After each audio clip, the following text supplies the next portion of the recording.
Welcome back, brothers, to Warhammer. Tonight's story, we're diving into lore of the Sons of Malice. Before we get into the madness, be sure to like and comment any videos and topics to see the future. Be sure to subscribe for the Emperor. I want to thank you guys for the support. I've been killing it. Now, let's get to the video. The world that ate its children. Skilus did not turn beneath a kind star. It crouched in the Cadian sector like a murderer beneath Judgement, a black world of broken mountains and iron deserts, too near the eye of terror for any sky to remain innocent. At night, the heavens bled.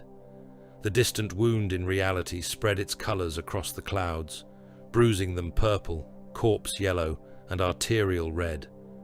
The tribes had no word for beauty.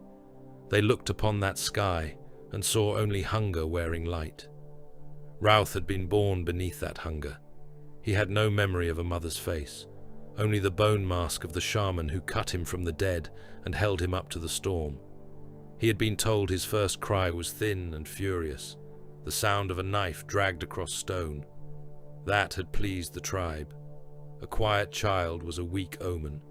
A smiling child was worse. On Skilus, the world listened for weakness, and what it heard, it ate. The land around the fortress of Clan Varrock was all basalt teeth and ash gullies. The wind skinned men if they stood too long in the open. Rust storms came without warning, red walls of metallic dust that stripped paint from hide shields and left blood crusted in the cracks of lips and eyelids. Corpse fires burned on every ridge after battle, their greasy smoke drifting through the tribal holds and clinging to the black stone like old sin. Ralph was 16 winters old, though Skilus counted age by scars, not years. He had 11 visible cuts across his chest, one for each kill witnessed by the bone shamans. The oldest scar began at his shoulder and ended near his ribs, raised and white, the gift of a rival boy who had died with Ralph's teeth in his throat. The newest was still raw, sealed with ash and rendered fat, a hook wound from the raid 3 nights before. He sat with the warriors of Varrock in the feast hollow, beneath poles hung with cured skin and enemy jawbones. The dead lay arranged before them, not piled, never piled. A pile was for refuse. The enemy dead were placed by rank, by defiance, by how long they had screamed before silence took them.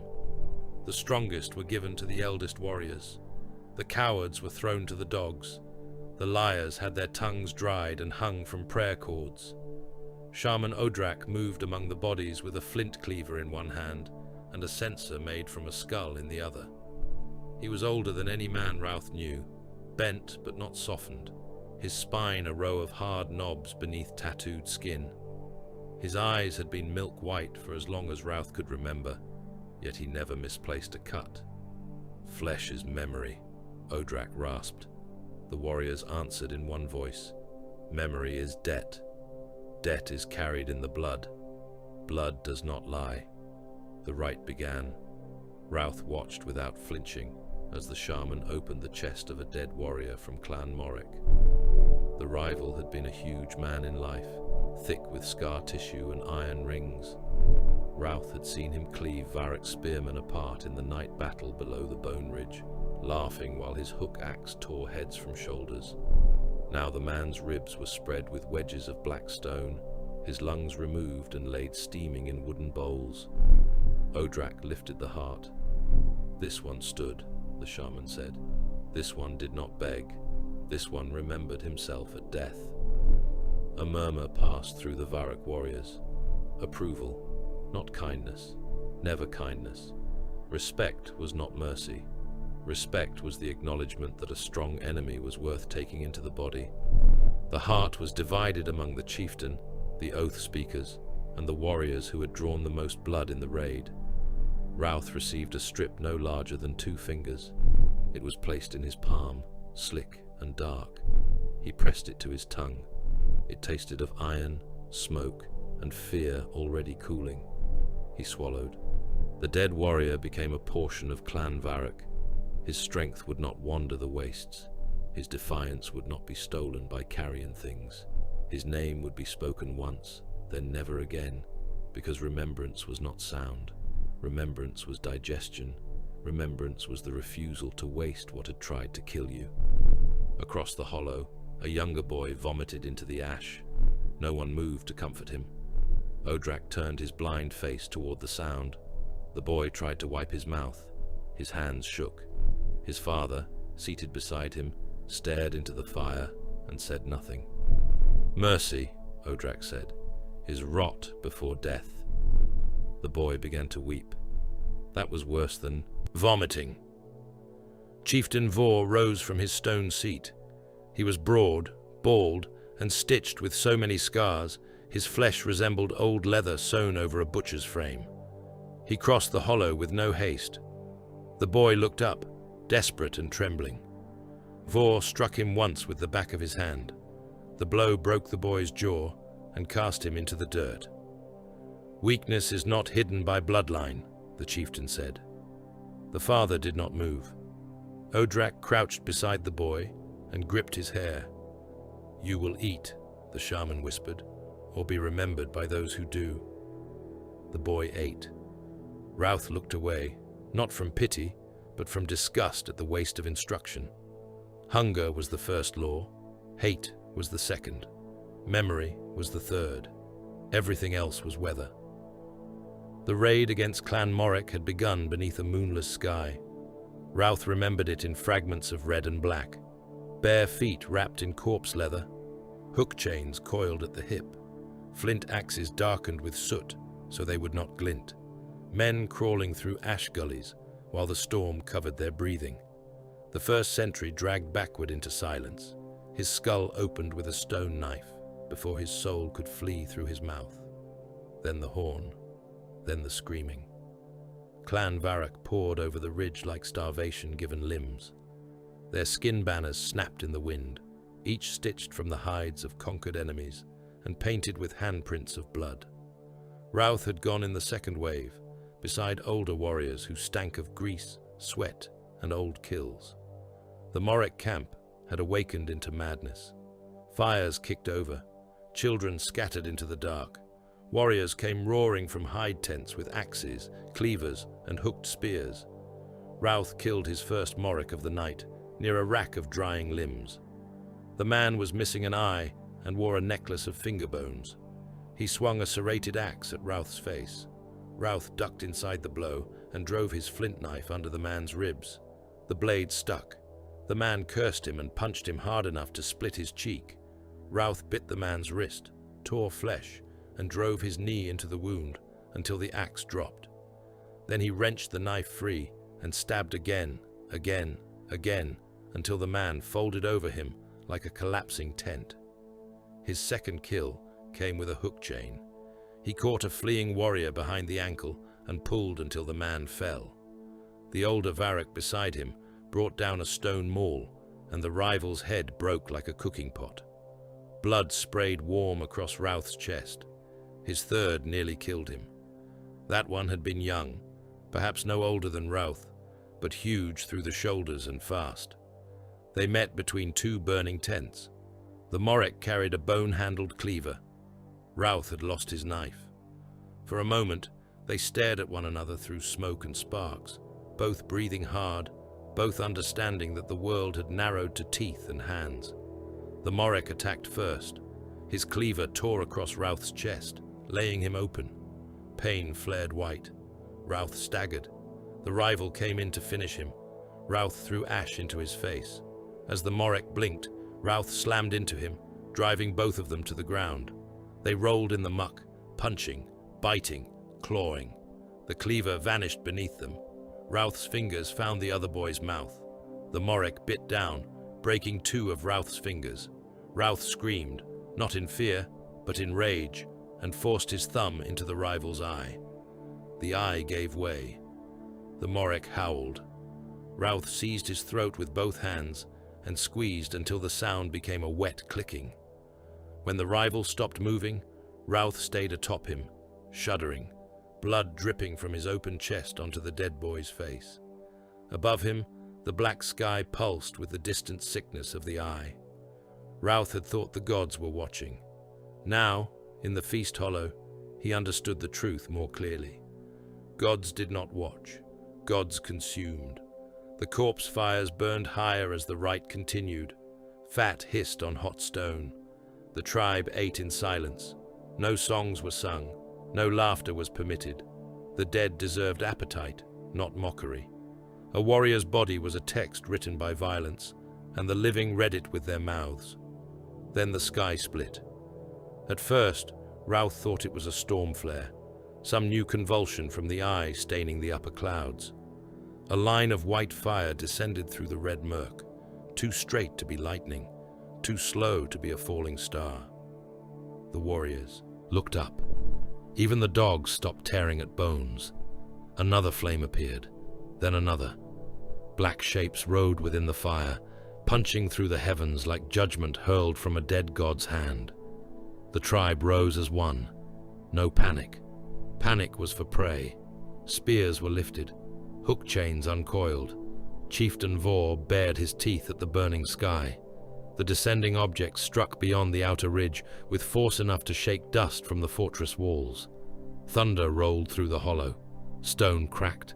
Corpse fires guttered and bent low, as if bowing to the impact. Odrak laughed. It was a dry sound, awful and delighted. "They have come again," the shaman whispered. Ralph felt the words crawl under his skin. "Who?" The old shaman turned his blind eyes toward him. "The angels of the corpse throne." The tribe went to the ridge. Ralph followed with the warriors, chest wound aching, fingers swollen and crooked. They climbed through the black rocks as red dust swept around them. Beyond the ridge lay the impact basin, a wound in the earth where 3 iron pods had fallen. Steam hissed from their flanks. Their surfaces were blackened by descent, but beneath the heat scars, Ralph saw markings in white and black, stark as bone and shadow. One pod opened. The door fell outward with a crash that made men flinch despite themselves. A giant stepped into the storm. Ralph had seen tall men. He had seen chieftains bred from generations of killing. He had seen mutants in the wastes with limbs like tree trunks and teeth like broken glass. This was not height. This was a different order of being. The warrior stood encased in armor the color of divided judgment, black and white plates scarred by war, trimmed in iron, marked with oaths Ralph could not read. His helm had red lenses that glowed through the dust. A bolter rested in his gauntlets, vast and blunt, a weapon too heavy for any mortal man to raise. At his hip hung a chainsword, silent but terrible, its teeth dark with old matter. 2 more emerged behind him, then more from the other pods. The tribe lowered their weapons, not in surrender, but recognition of a predator beyond challenge. The warriors of Varrock did not kneel. They had never knelt. Yet many bowed their heads, as men might before a mountain about to fall. The armored giant looked upon them. His helm turned slowly, taking in the skin banners, the bone altars, the blood slicking the feast knives. The bodies opened in ritual dignity. He did not recoil. He did not condemn. The red lenses rested on the dead, then on the living, then on Ralph. A voice issued from the helm, rendered harsh and metallic by the vox grill. "Which of these has killed?" Chieftain Vor struck his own chest. "All who stand." "Which has killed while wounded?" Several warriors stepped forward. Ralph did as well, though pain tore through him when he moved. The giant came closer. Each footfall crushed stone. He stood before Ralph and looked down. Ralph smelled hot metal, oil, old blood, and something like incense burned in a sealed tomb. "You are damaged," the giant said. Ralph spat blood onto the stone. "Still standing?" A pause. The giant reached out. His gauntlet closed around Ralph's jaw, not gently. He turned the boy's face left, then right, studying bone, eyes, teeth, scars. Ralph did not pull away. He knew better than to show defiance as performance. True defiance was endurance without noise. "What is your name?" "Ralph of Varrock." "What do you fear, Ralph of Varrock?" Ralph looked at the black and white god before him and answered with the only truth Skilus had given him. "Being wasted." The giant released him. Behind the armored warriors came smaller figures in dark robes, faces hidden behind rebreathers and surgical masks. Chapter serfs, though Ralph did not know that word. They carried gene scanners, chains, brands, and hooked instruments of polished metal.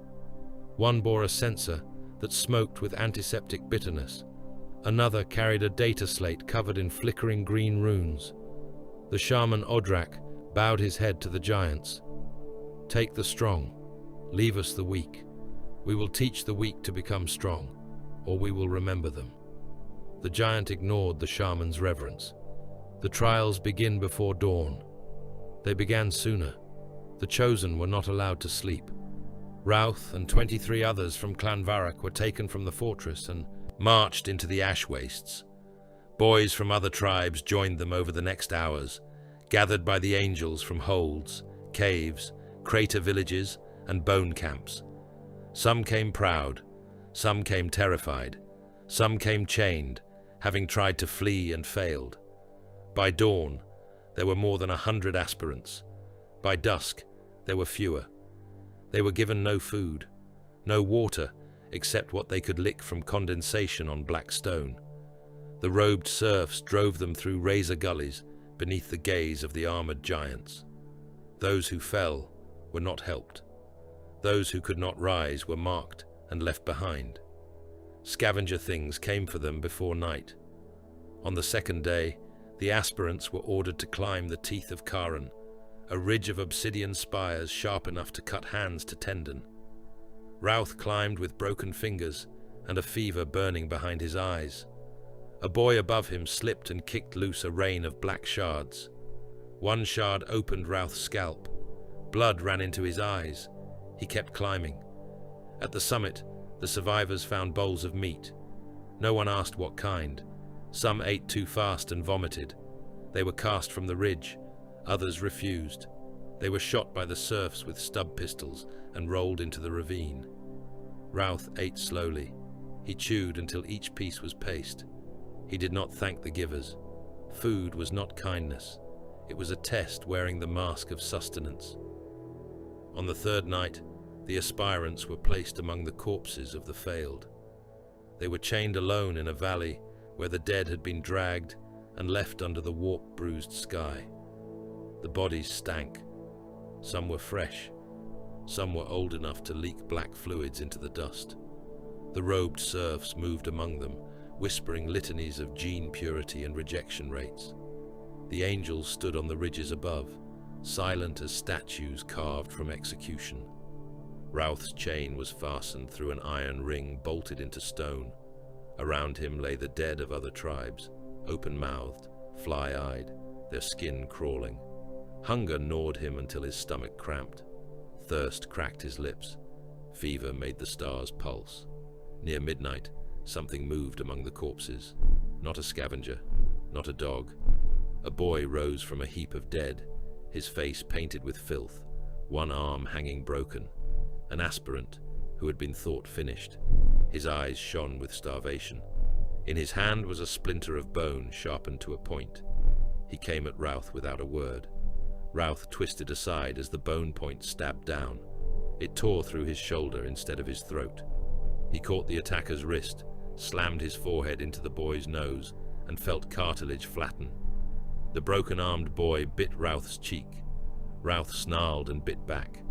They fought in the corpse valley like animals, chained together by hunger and hate and the gaze of gods. Ralph could not use his broken fingers well, so he used his teeth. He tore the boy's ear away. The attacker screamed. Ralph hooked his legs around him, rolled, and drove the sharpened bone into the boy's neck. Blood came hot across his face. The boy convulsed. Ralph held him until dawn.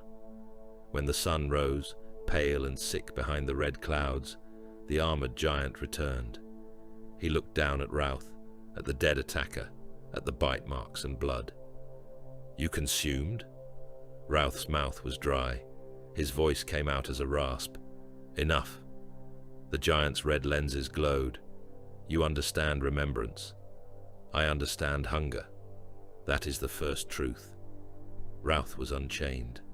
Of the more than 100 aspirants gathered beneath the burning sky, few remained. They were marched toward the mountain the tribes called the Black Moor. Its slopes were carved with symbols not made by tribal hands. Metal gates stood where caves had once been. Gun towers rose from the rock. Statues lined the approach, each one a giant in armor, each face hidden, each sword pointed downward, as if pinning the world in place. The fortress monastery waited inside the mountain. Ralph had thought Clan Varroc's hold was old. He had thought its bone altars sacred. He had thought the feast hollow was the center of truth. As he passed beneath the adamantium gate and felt the machine spirits hum within the stone, he understood that his tribe had lived in the shadow of a hunger far older than its own. Inside were halls large enough for war gods. Chains hung from ceilings lost in darkness. Lumen strips burned with corpse-pale light. Incense coiled around the stink of antiseptic, hot, iron, and old blood. Serfs moved without looking up. Servo skulls drifted through the air, their eye lenses clicking. Somewhere deep within the mountain, machines breathed like sleeping beasts. The apothecaries awaited them in a chamber of white stone and black steel. Their armor was marked by the helix, their gauntlets fitted with blades, drills, saws, and injector claws. One approached Ralph and placed a hand against his chest wound. The touch was clinical, merciless. "This one is viable," the apothecary said. The armored giant who had chosen Ralph stood nearby, his helm removed now. His face was pale, scarred, and severe, the face of a corpse taught discipline. His eyes held no warmth, no pride, no human recognition, only assessment. "What will you make of us?" Ralph asked. The giant looked at him for a long moment. "Less than men," he said. "More than death." Ralph was strapped to the stone slab. The restraints locked around wrists, ankles, throat, and waist. Needles entered his veins. Surgical arms unfolded above him, gleaming wetly in the lumen glow. He felt no fear. Fear was the body objecting to truth. Pain came first as a line of fire, then as a flood, then as a universe. He screamed once, only once. The apothecary leaned close, lenses magnifying the reflection of Ralph's face until he saw himself as meat beneath red glass. "Skilus gave you hunger," the apothecary said. "We will give it purpose." The saw descended. Far above the apothecarian, in a chapel cut into the heart of the mountain, a chaplain in black stood before an altar of bone and iron. His skull helm was marked in white. Around him hung the oaths of dead brothers, the hides of old enemies, the relic blades of warriors who had passed beyond name into function. He listened to the distant screams rising through the fortress ducts. Beside him stood the giant who had brought Ralph from the wastes. "The tribes remain useful," the warrior said. The chaplain's vox clicked softly. "Useful is a thin word. They are savage. They are honest. They are cannibals. They understand communion better than priests fattened under cathedral glass." Another scream echoed from below. It broke, became a choke, then silence. The chaplain turned his skull helm toward the depths of the fortress, where boys from the black world were being cut apart and remade into weapons for wars they could not yet imagine. "Remember this," he said. "Skilus does not merely produce warriors." The giant waited. The chaplain's voice lowered to a whisper of iron, bone, and old contempt. "Skilus teaches angels how to hate." The 11th hunger Ralph was dead. The boy had died beneath white knives and black steel upon a slab inside the mountain fortress of Skilus, while apothecaries carved weakness from him with the patience of executioners. His blood had been drained, measured, burned, replaced, sanctified, and poisoned. His bones had been broken and made heavier. His organs had been taught new hungers. His skin had been opened so often that pain ceased to be a wound and became a language. What remained no longer answered to Ralph of Varroc. He was Brother Ralphan now, battle brother of the sons of Malice, Adeptus Astartes, angel of the Emperor's wrath, weapon of a chapter whose oldest records were sealed, damaged, contradicted, or deliberately forgotten. He remembered his tribe only in pieces: a blind shaman's hand, a strip of enemy heart on his tongue, a storm the color of rust, the smell of corpse fires. The memory did not trouble him. It existed as scar tissue existed, proof that damage had been survived and repurposed. His armor remembered more than he did. Its black and white plates bore the marks of void war, boarding action, demon-tainted atmosphere, acid rain, shrapnel, and fire. The left pauldron had been replaced after the silicon atrocity, its ceramite still darker than the rest, despite ritual scouring. The breastplate was etched with oaths of silence, kill tallies, and litanies against corruption. Purity seals hung from it, stiff with old wax, their parchment browned by heat and spattered with matter that had not all belonged to men. He stood in the arming vault as serfs sealed him into war. They were silent, as all chapter serfs learned to be. One tightened the couplings beneath his gorget. Another locked the ammunition feed to his belt. A third offered the helm, in both hands, as if presenting a skull taken from a saint. Ralphan accepted it without looking at the man's face. The serf had no relevance beyond function. All living things possessed a use. Those that did not were already dead and had merely failed to understand it.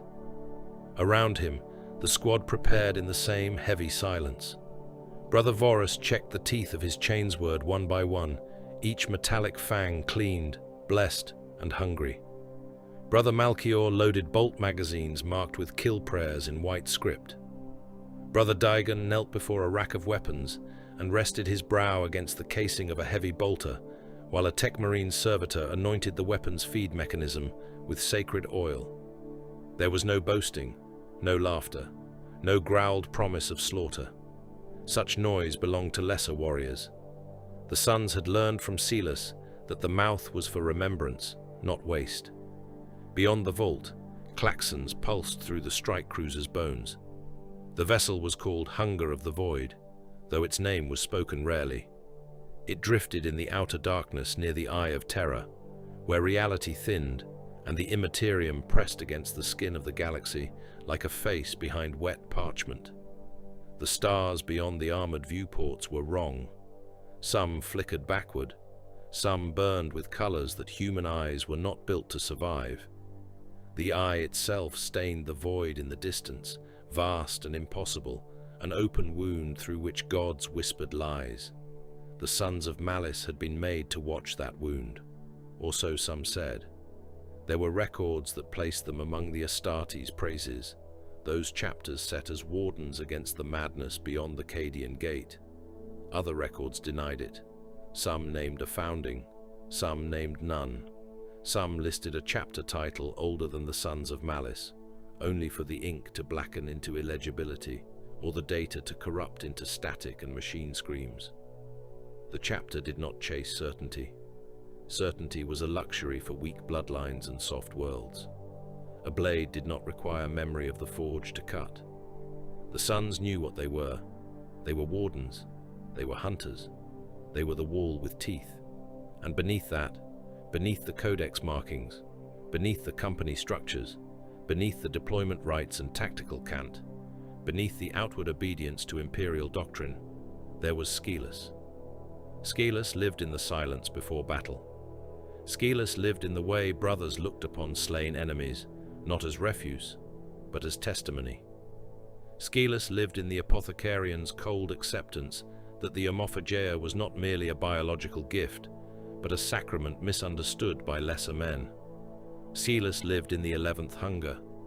The order came across the internal vox as a burst of command runes, not a speech. Deploy. Ralphan sealed his helm. The world became red lens light, tactical overlays, armor diagnostics, rune feed, heartbeat thunder, and the slow growl of his own breath through the rebreather grill. His autosenses tasted oil, incense, human fear, machine heat, and the faint copper stink of old blood hidden in his gauntlet joints. His bolter locked to his grip with a magnetic clack. In the launch bay, Thunderhawks crouched like iron predators beneath chains and incense smoke. Servitors shuffled through the deck haze, their stitched mouths muttering Binharic fragments. Tech adepts withdrew umbilicals from engine housings and stepped back with bowed heads. Along the bay walls, ranks of black and white warriors boarded in perfect order. Captain Cathal stood at the head of First Company. He wore no ornament that did not serve war or memory. His armor was ancient, scarred and severe, its divided colors as stark as a verdict. A cloak of flayed hide hung from his shoulders, not as decoration, but as record. His helm was held beneath one arm, revealing a pale, hard face cut by old wounds. His eyes were calm. That was what unsettled mortal observers most. Rage could be understood, zeal could be catalogued, madness could be condemned. Cathal possessed none of those useful explanations. He was controlled, quiet, measured, a blade resting on an altar before sacrifice. The mortals of the attached Imperial delegation watched him from behind a line of armsmen. They had come from the Naval Command Staff, Departamento Munitorum authorities, and a minor Ordo liaison, whose name Ralphan had not considered worth storing.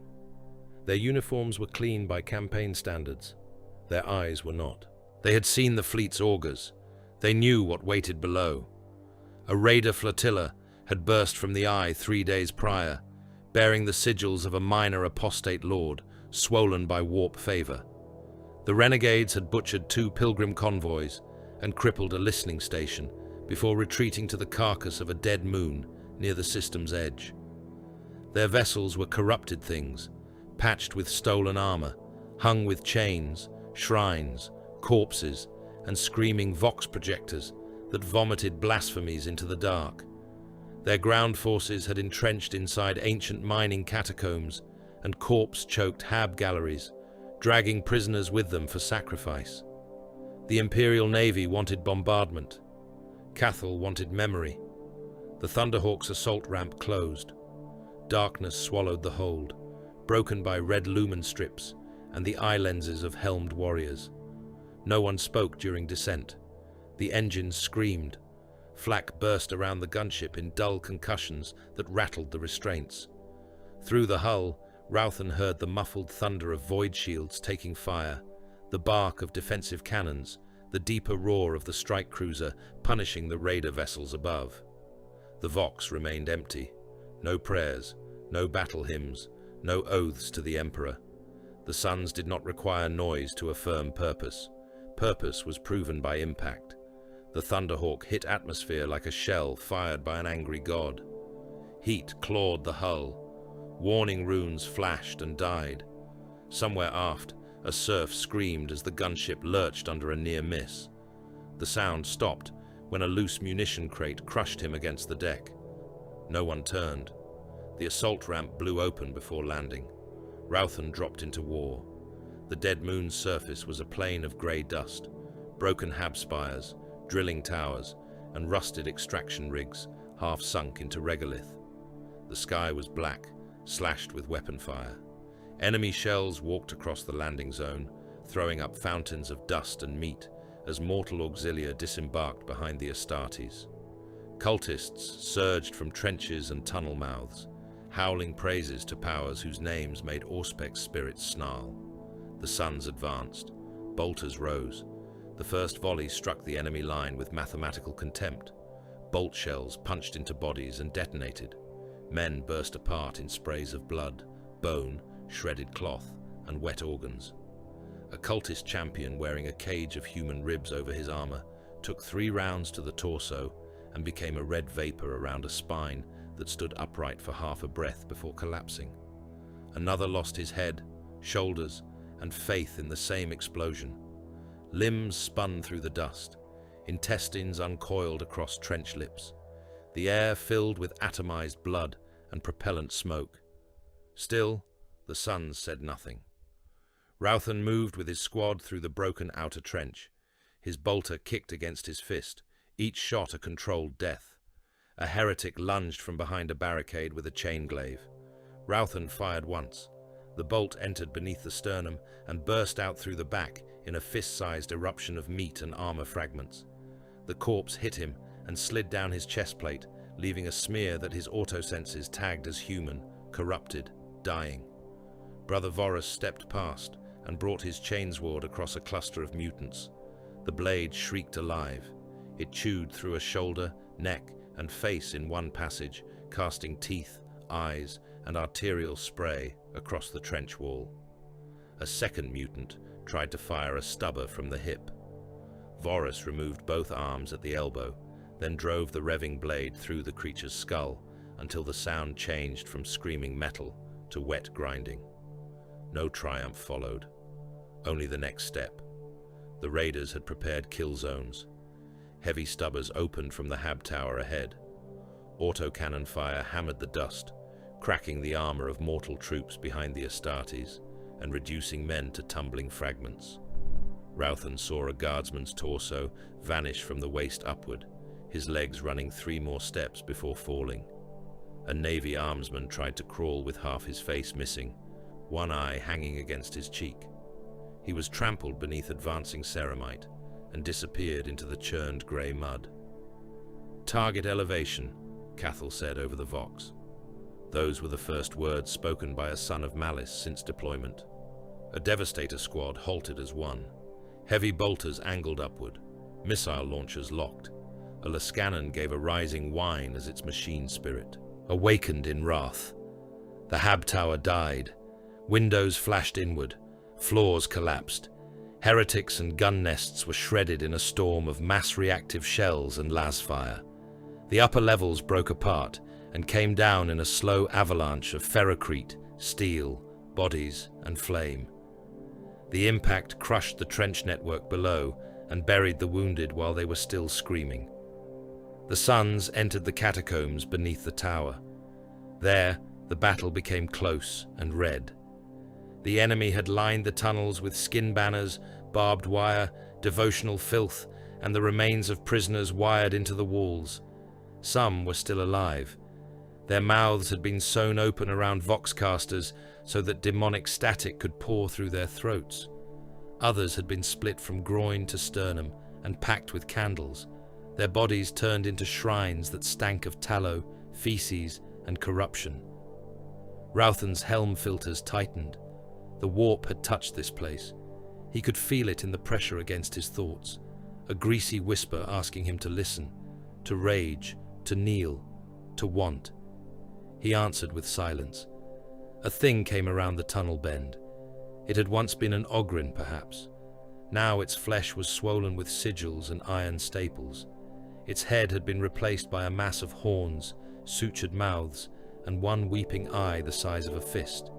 It carried a mining drill in both hands, the bit spinning fast enough to scream. Brother Daigon's heavy bolter opened at point-blank range. The first shells tore craters in the creature's gut. The second burst its knee backward. The third and fourth climbed its chest and detonated under the ribs. It kept coming, dragging ruptured organs behind it in a slick rope. Ralphan stepped into its path and fired into the single eye. The skull burst inward. Black matter sprayed the ceiling. The body struck him with enough force to skid his boots through blood, but he did not fall. Cathal passed the corpse without comment. They found the apostate lord in the central refinery chapel, surrounded by his chosen killers. The chamber was vast, a hollowed industrial sanctum where extraction machinery had been remade into altars. Chains hung from crane arms. Prisoners dangled from hooks above vats of chemical runoff. The floor was ankle-deep in blood and waste. At the far end, the Raider Lord stood in armor made from stolen plates, each piece taken from a different battlefield. His helm was crowned with antlers of black iron. A demon blade twitched in his grip like a living nerve. He raised the weapon and began to speak. Cathal shot him in the mouth. The bolt detonated the lower half of the Lord's face and blew teeth, tongue, and jawbone across his own followers. He staggered, but did not fall. Warp strength held him upright. His blade screamed. His chosen roared and charged. The Suns met them in silence. The fight was brutal, swift, and intimate. Chain blades struck armor and bit through. Power fists crushed helms into neck cavities.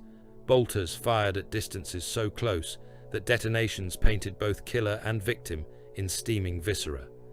Ralphan took a chain axe against his pauldron, felt ceramite crack, and answered by driving his combat knife through the attacker's armpit seal. He twisted until the blade found the heart, then shoved the dying traitor away with his boot. Cathal crossed the chamber toward the apostate lord.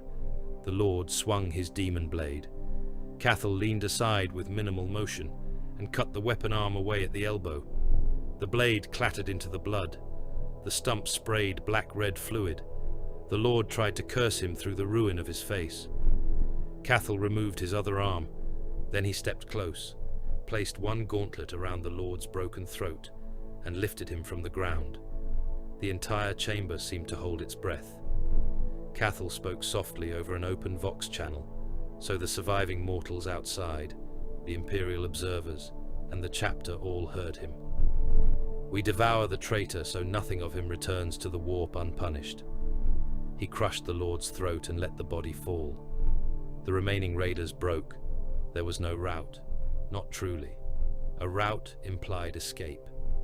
The sons of Malice advanced through the refinery and killed everything that carried the taint. Cultists hiding beneath machinery were dragged out and shot. Mutants were dismembered and burned. Wounded renegades who begged for the Emperor were executed with the same precision as those who cursed him. The chapter did not distinguish between last-minute repentance and cowardice. The warp marked flesh deeply. Words did not scrape it clean. When the moon fell silent, the rite began. The Imperial observers were brought under guard to the refinery chapel.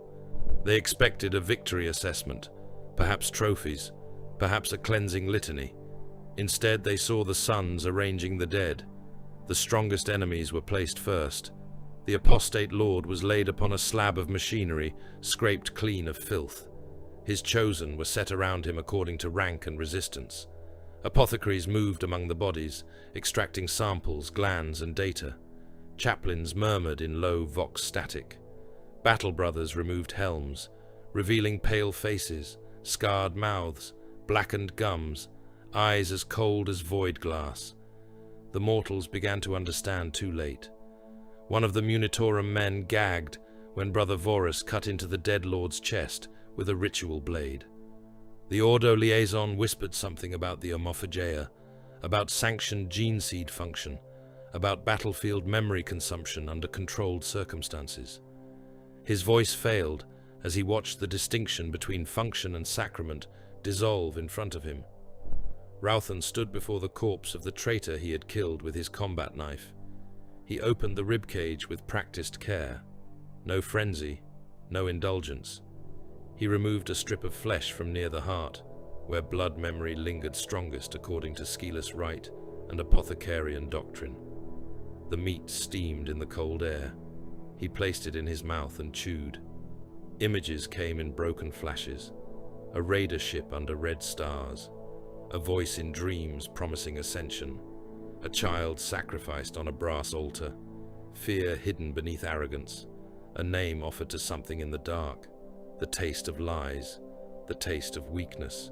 The taste of damnation pretending to be freedom. Ralphan swallowed. The traitor would not be forgotten. He would be reduced, catalogued, judged, and imprisoned in the body of the warrior who slew him. That was justice. That was memory made useful. That was Skilus refined through the Emperor's gene craft and wrapped in ceramite. The Munitorum man vomited onto his polished boots. Cathal looked at him across the chamber. The man froze as if pinned. "You are offended," Cathal said. The mortal tried to speak. Failed. Tried again. "My lord, this is not the manner of imperial victory." "No," Cathal said. "It is older." The Ordo liaison found enough courage to lift his chin. The Adeptus Astartes possess organs by which memory may be consumed. That does not make this excess doctrinally pure. Cathal's eyes moved to him. The chamber seemed colder. "Purity," the captain said, "is not fragile. If a rite breaks it, It was never purity. The liaison's hand hovered near the rosette beneath his coat, not touching it, not daring to invoke authority he suddenly understood might be insufficient. "You walk near dangerous interpretation, Captain." Cathal turned back to the dead. "We walk near the eye. All interpretation is dangerous." Ralphan watched the mortals with a detachment that was almost curiosity. They saw horror because they lacked completion. They believed loyalty should look clean. They believed the Emperor's wars could be waged without sacred ugliness. They believed flesh had dignity after treachery. Such beliefs were luxuries bred under protected skies. On Skilus, nothing useful was wasted. In the fortress, nothing hateful was released unmarked. In the chapter, nothing slain in the Emperor's name was permitted to vanish into the warp unpunished. The rite continued until the dead were memory, trophy, judgment, and sacrament. The refinery chapel stank of opened bodies, incense, promethium, and fear. Servo skulls recorded nothing. Chaplains ensured that. The Imperial observers saw enough to carry nightmares back to their masters, but not enough to understand. Later, aboard the Hunger of the Void, Ralphan stood in the reclusium with his squad. The walls were hung with black banners and white bones. The chaplain spoke no sermon. He simply walked between the brothers, skull-helm turned toward each in turn, listening for weakness in their silence. Cathal stood before the altar, helm under one arm, hands clean despite the battle. Beyond the ship's hull, the eye of terror burned without warmth. Ralphan felt the memories of the consumed traitor moving through his secondary organs, dissolving into chemical truth and broken images. There had been cowardice in that flesh, ambition, hunger without discipline, worship without hatred. The man had given himself to chaos because he wanted something from it. The thought disgusted Ralphan more than the taste. To kneel for reward was slavery. To worship for power was begging. To accept corruption as gift was weakness wearing triumph's skin. Cathal turned from the altar. His voice carried through the reclusium, low and absolute. "They will call this savagery." No brother answered. "They will say we walk too near the abyss." Still silence. "They will forget that the abyss has enemies also." Ralphan bowed his head, not in humility, but in acknowledgement. The sons of Malice did not love chaos. They hated it. They hated its gods, its bargains, its stink of desperation and worship. They hated the Imperium's softness beneath iron law. They hated weakness most of all, wherever it wore a crown, a halo, a horn, or a mask of flesh. That hatred was disciplined. That hatred was sanctified. That hatred was pure. So they believed. And in the dark between the stars, where the eye watched and the warp listened, something ancient and unwanted stirred at the taste of such certainty. Silix 225. The ocean above Hive Pelagore was trying to become the sky. It pressed upon the pressure domes with the weight of a murdered world. A black and endless mass lit from beneath by emergency lumen grids, burning promethium, and the dying glow of districts already drowned. The Hive city had been built in defiance of depth, a cathedral of adamantium ribs, pressure glass, plasteel arches, and stacked hab spires anchored to the seabed by foundations older than the memories of most men. Its upper domes strained beneath the ocean, like the skull of a giant held under water by an angry god. Every hour, another seal failed. Every failure became a district death. Brother Ralphan watched the tactical feed scroll across his helm lenses without blinking. Hive Pelagore, Hive Nereid, Hive Thalassar, 3 underwater hive cities bound by transit tunnels, extraction veins, pressure conduits, and ancient machine systems. Together they held billions of Imperial citizens, manufactorum laborers, indentured miners, gene-counted families, vat crews, dock slaves, scribes, servitors, armsmen, priests, and administrators. On the command display aboard the strike cruiser, each hive was represented by a schematic of blue lines and red warning glyphs. Life reduced to geometry, Panic reduced to pressure readings. Drowning reduced to casualty projections. The Imperial command staff spoke in numbers and failure tolerances. "Pelagore lower habs are gone," a naval officer said, voice tight beneath his rebreather mask. "Thalassar Dome 4 is compromised. Nereid's eastern locks are reporting manual override from hostile stations." A Munitorum colonel stared at the hololithic map as if hatred alone could make it orderly. "Projected loss if full depressurization occurs?" "Total." The word was spoken quietly. It carried no drama. It needed none. A robed adept swallowed. "Population aggregate exceeds 8 billion registered souls, with unregistered masses unconfirmed." "Unregistered masses do not alter strategic priority," the colonel said. Ralphan heard the words and stored them as evidence. Beyond the armored viewports, Silix's ocean world turned beneath storm bands and orbital fire. It was a world of water, pressure, and industry. Its hives clung to the seabed because the Imperium required promethium enzymes, abyssal ores, reactor salts, and void-grade mineral strains from the trenches. Men had been born beneath that ocean for millennia and had never seen an open sky except in chapel murals. Their lives were measured in shifts, pressure warnings, ration chits, and the low hymns of machine priests appeasing ancient pump spirits.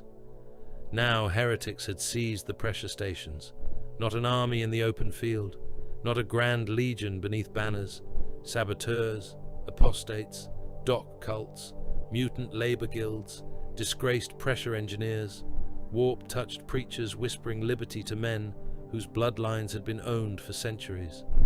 They had taken control of floodgates, dome seals, ballast engines, and mining charges fixed to the structural throats of the hives. Their demand was not ransom. Their demand was revelation. They meant to crack the domes and offer the screams of drowning billions to the warp. Captain Cathal stood before the hololith in silence. The commanders around him had been speaking for half an hour. Plans had been offered, amended, dismissed, revived, and polluted by fear. Naval bombardment risked dome collapse.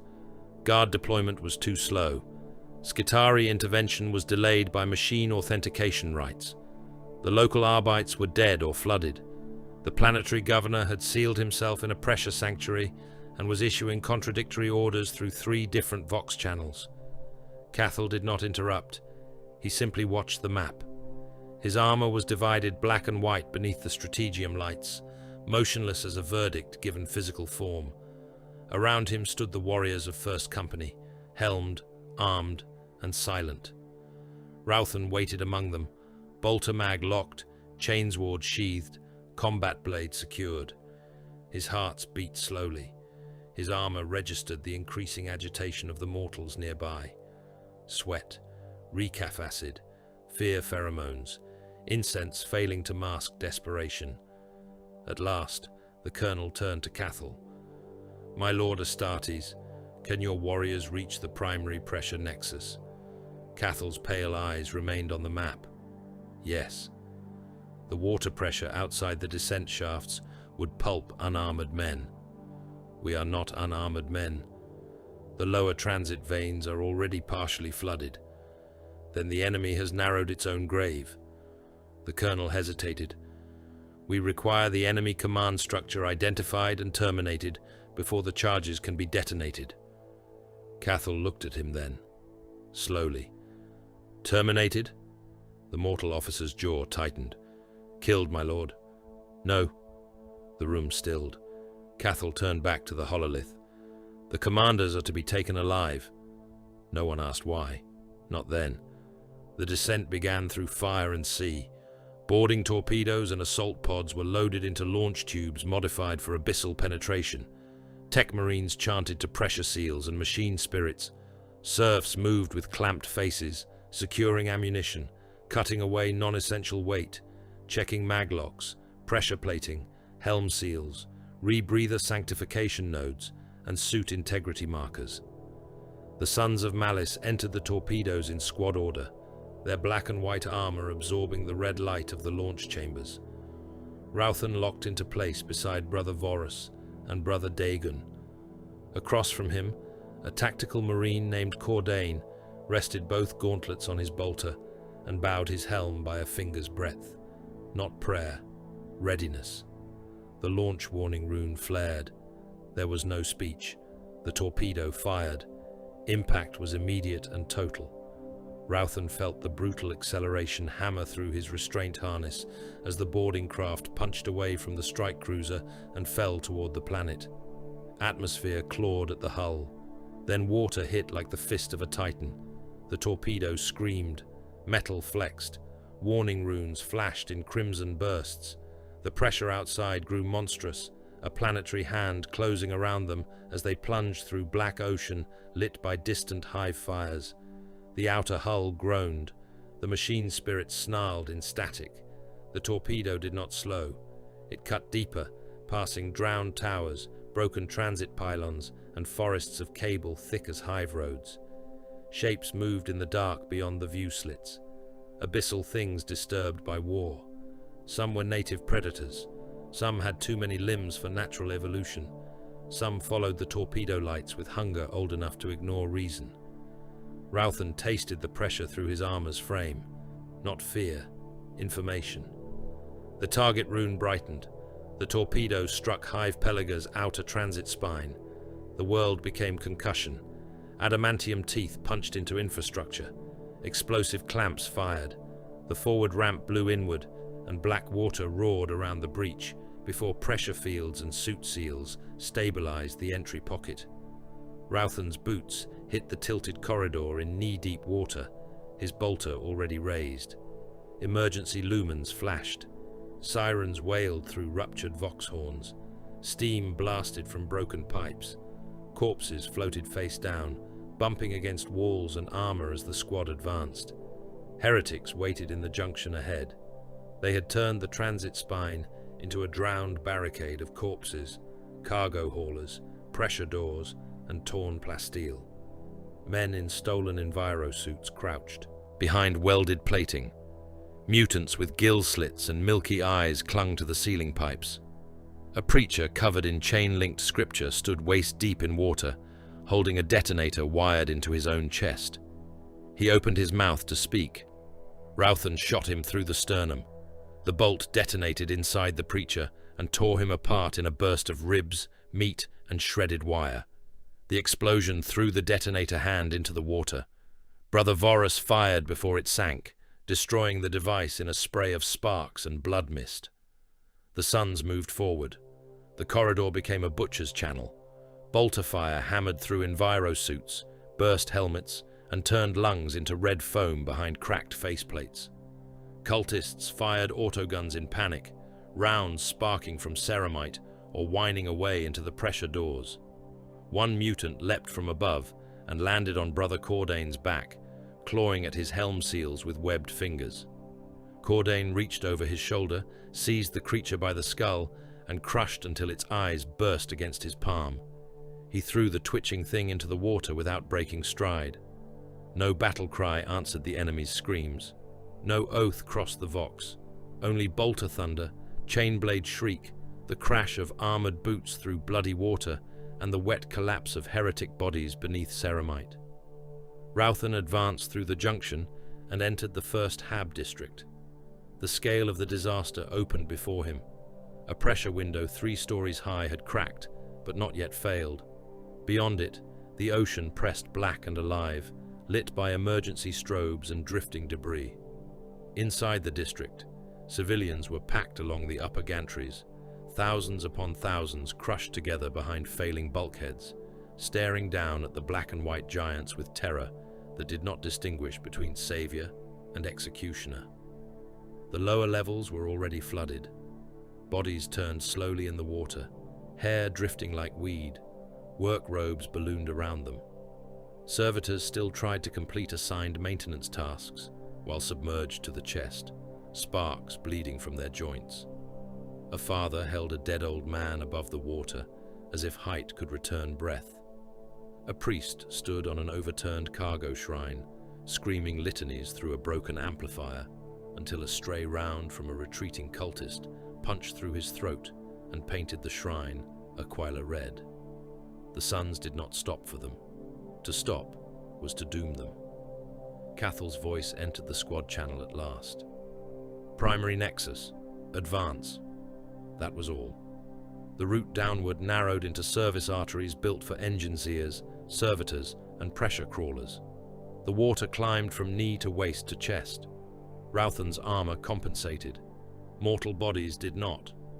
The few loyal armsmen who tried to follow began dying after the second floodlock, crushed by pressure variants, drowned by ruptured seals, or cut apart by cultists hiding behind maintenance shrines. Their deaths registered as red flashes on the command feed until even those vanished. In the lower pressure galleries, the heretics had prepared better. Mining charges clung to structural columns like iron cancers. Hostages had been chained around them, their bodies wired into detonation circuits so that any attempt at removal would close the connection. Enslaved mutants wandered in packs, driven forward by pain collars and needle whips. Some had been grafted with tools instead of hands. Some had pressure tanks bolted into their spines.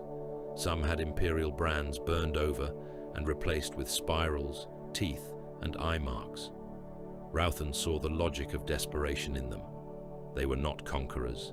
They were men, and not men, who had found a god at the bottom of the ocean and mistaken drowning for freedom. Brother Dagon opened the engagement with heavy bolter fire. The first mutant pack disappeared into chunks. The corridor filled with fragments of bone, grey flesh, and ruptured pressure tanks venting chemical vapor. Ralphan passed through the remains and fired into the overseers behind them. One heretic engineer tried to retreat through a ceiling hatch. Cathal shot out his knee, crossed the distance in 3 strides, and took him alive by breaking both arms and slamming his head against the bulkhead hard enough to crack the faceplate without killing him. "Commander?" Cathal asked. The engineer whimpered through broken teeth.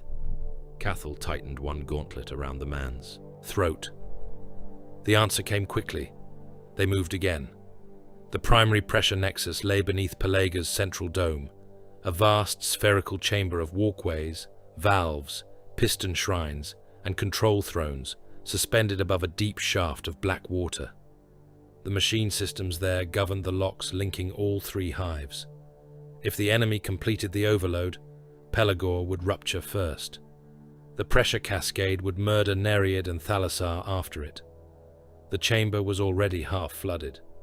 Heretic commanders occupied the upper platform, surrounded by elite saboteurs in reinforced suits. They had built a corpse barricade across the main bridge, stacking loyal overseers, adepts, priests, and pressure workers into a wall stitched with barbed cable. Some of the bodies still twitched. Their blood dripped into the water below in steady red rain. At the center stood Magos Renegade Vulk, or what remained of him. His metal limbs had been recarved with forbidden sigils. His flesh portions were swollen, grey, and wet. Cables ran from his spine into the Nexus throne.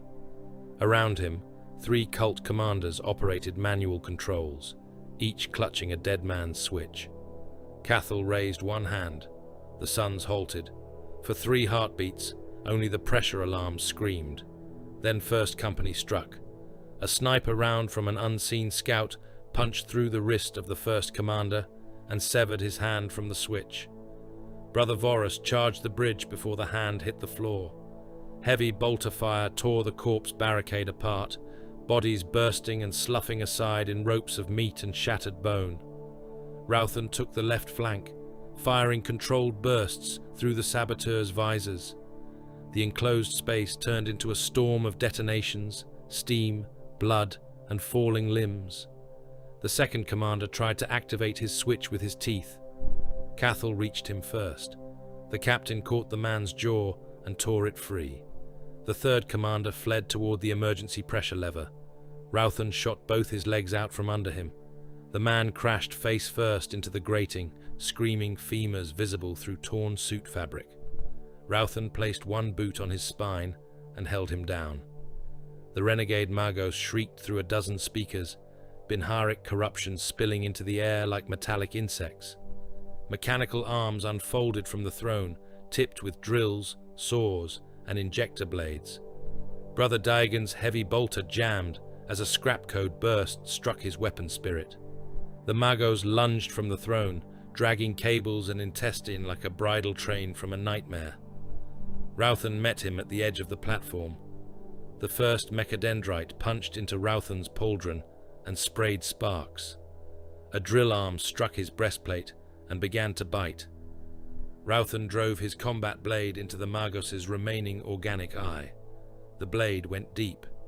The Magos screamed binary and prayer. Ralphan twisted, tearing the eye socket apart, then slammed his bolter under the thing's ribcage and fired. The bolt exploded inside the Magos' torso. Metal plates burst outward. Rotten organs slapped wetly against the control throne.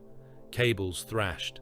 Still the thing lived, because the machine did not understand mercy, and the flesh had forgotten how to die. Cathal stepped past Ralphan and severed the main spinal cable with his power blade. The Magos collapsed into a convulsing heap. "Alive," Cathal said. The apothecary attached to First Company moved forward and injected a paralytic into what remained of the renegade's throat. The overload stopped with less than a minute remaining on the command feed. Across 3 Hive cities, pressure doors sealed, floodgates locked, failing domes held, pump sanctums roared back into life. The ocean, denied its feast, beat against the hives in fury. Billions lived. They would never know the shape of the hands that had saved them. When the surviving citizens of Pelagore saw the sons of Malice emerge from the lower galleries, they did not cheer. Some tried. The sound died quickly. The Astartes came upward through red water, dragging the crippled commanders behind them. Their armor was painted with gore. Their weapons smoked. Their silence entered the Hab district like winter. A child began to cry somewhere in the crowd, quickly muffled by an adult hand. Ralphan looked upon the civilians and saw confusion, gratitude fighting revulsion, awe poisoned by fear. They had expected angels. They had received executioners, carrying meat. The campaign ended within the next day. Nereid was cleansed by Third Company. Thalassar's pressure cathedral was retaken by assault squads who entered through the ocean itself and cut their way inward through maintenance locks. The last saboteur cell tried to drown itself rather than surrender. The Sons sealed the chamber and let them learn the difference between martyrdom and pressure. Imperial victory was declared in formal language. Hive integrity restored. Hostile pressure threat neutralized. Civilian losses acceptable in relation to projected total collapse. Loyal production capacity preserved. Enemy command elements secured. Then came the celebration, not the Imperial one. That came later, in chapels scrubbed clean of evidence, with banners, incense, censers, casualty rolls, and speeches from men who had never entered the drowned galleries. The true celebration occurred below, in the reclaimed pressure nexus, where the Sons of Malice arranged the captured commanders upon steel slabs between the great valve shrines. The dead heretics were laid by resistance and rank. The living were bound in place, gagged but conscious. Chaplains moved among them. Apothecaries prepared blades. Servo skulls hovered with their recorders blinded. Ralphan stood with his brothers in silence. The Rite was older than the chapter's outward doctrine, older than imperial approval, older than any parchment seal. It had come from Skilus, from ash gullies and bone altars, but it had been refined by genecraft, discipline, and war. The enemy had tried to give billions to the warp. The Sons would deny the warp even the memory of its servants. Inquisitor Pietas observed from the edge of the chamber. She wore black armor beneath a dark coat, her rosette visible at her throat, her face pale in the lumen glow. Around her stood stormtroopers in sealed helms, rigid and uneasy. She had watched the battle feeds. She had seen Cathal save the hives. She had read the reports of tactical perfection, civilian preservation, and enemy command capture. Now she watched Brother Vorus open the chest of the first living commander. The man's scream tore through the nexus. Ralphan saw Pietas's expression change. Not fear, condemnation. That was worse. Fear could be overcome. Condemnation hardened into action.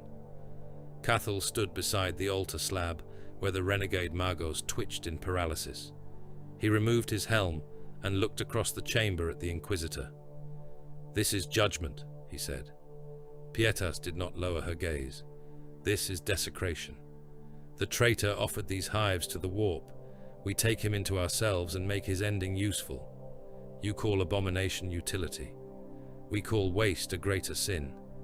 Her hand rested near the rosette. "You are Adeptus Astartes, not Carrion Kings." Cathal's voice remained quiet. "We are what the Imperium made when it required monsters, and taught itself to call them angels." Ralphan cut into the commander beneath his boot. The flesh opened. Blood ran hot across his gauntlets. The man shook, sobbing through the gag. Ralphan felt no pleasure. Pleasure was irrelevant. He removed the portion required by Rite and gene organ, placed it into his mouth, and consumed. Memory came in broken fragments. Fear of drowning, hatred of masters, whispered promises from beneath the seabed, the belief that mass death would give meaning to a life of labor, a god laughing through water pipes, weakness dressed as revolution, despair calling itself truth. Ralphan swallowed. The commander's memories became evidence. Evidence became judgment. Judgment became hunger. Hunger became purity. So he believed.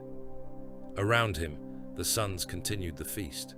The pressure nexus that had nearly drowned 3 hive cities became a temple of black armor, white armor, red hands, and silent mouths.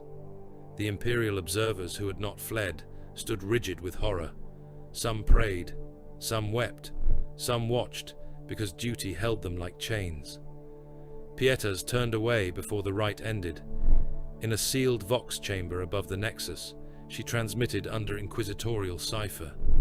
Her voice was controlled, but the words carried the finality of a blade, leaving its sheath. "This is Inquisitor Pietas of the Ordo Hereticus. By my authority and witness, I submit immediate accusation against the chapter known as the Sons of Malice. Their martial value is beyond dispute. Their victory at Silix 225 has preserved Imperial holdings of immense strategic worth. These facts do not mitigate the corruption observed." She paused. Behind her, through layers of steel, the screams had finally stopped. When she spoke again, each word was cold enough to damn a world.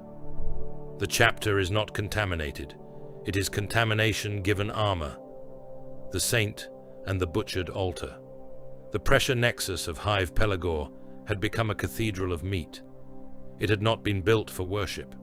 It had been constructed for survival, for the regulation of abyssal gates, ballast locks, pressure vanes, and the immense machine organs that kept billions from being crushed into paste beneath the ocean. Yet war had a way of returning all places to their truest shape.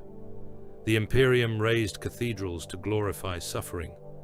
The Sons of Malice made one from the aftermath of victory. The great valve shrines loomed in the darkness, their iron wheels taller than hab blocks, their surfaces slick with condensation and blood mist. Red lumen strips pulsed through steam. Chains hung from overhead gantries, swaying gently with the breath of ancient machinery.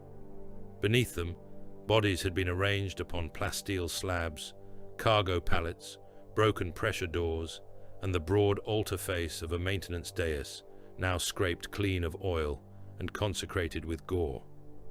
The dead heretics were not heaped. The Sons of Malice did not treat enemies worth killing as refuse. Each corpse was placed according to resistance, command, and purity of hatred. The strongest lay nearest the center. The cowards were left at the edge for servitors and fire.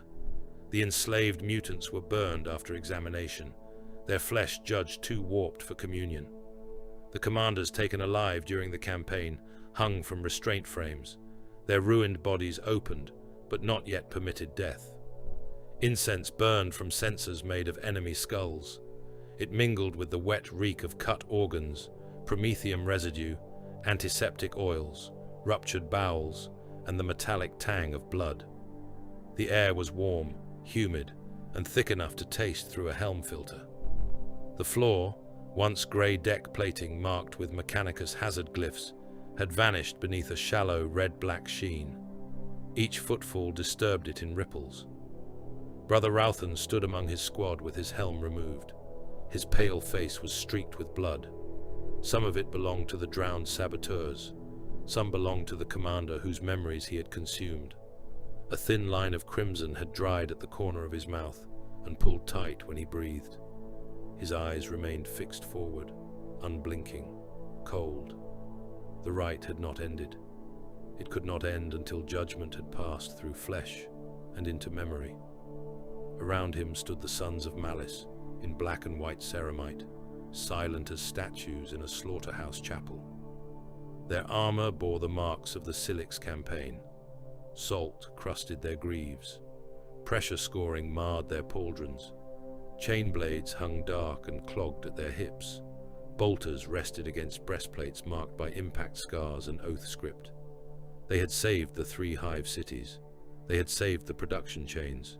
They had saved the billions who would wake beneath domes still groaning under the ocean and never understand what kind of angels had stood between them and drowning. Captain Cathal presided at the center. He stood before the altar slab, where the last of the command cadre remained alive. The renegade magos had finally stopped twitching, though several of his severed mechadendrites still curled and clicked in dead machine reflex. The apostate pressure lords had screamed themselves hoarse. One had bitten through his own tongue before the apothecary clamped his jaw and sealed the wound with cautery.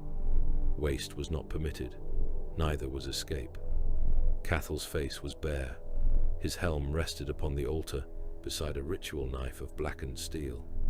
He looked less like a warrior in that moment than a judge carved from bone, a thing made to weigh souls and find all of them wanting. His voice, when he spoke, did not rise above the hum of pressure engines. The traitor sought to give these lives to the warp. We deny the warp its tithe. The brothers answered with silence. That was assent.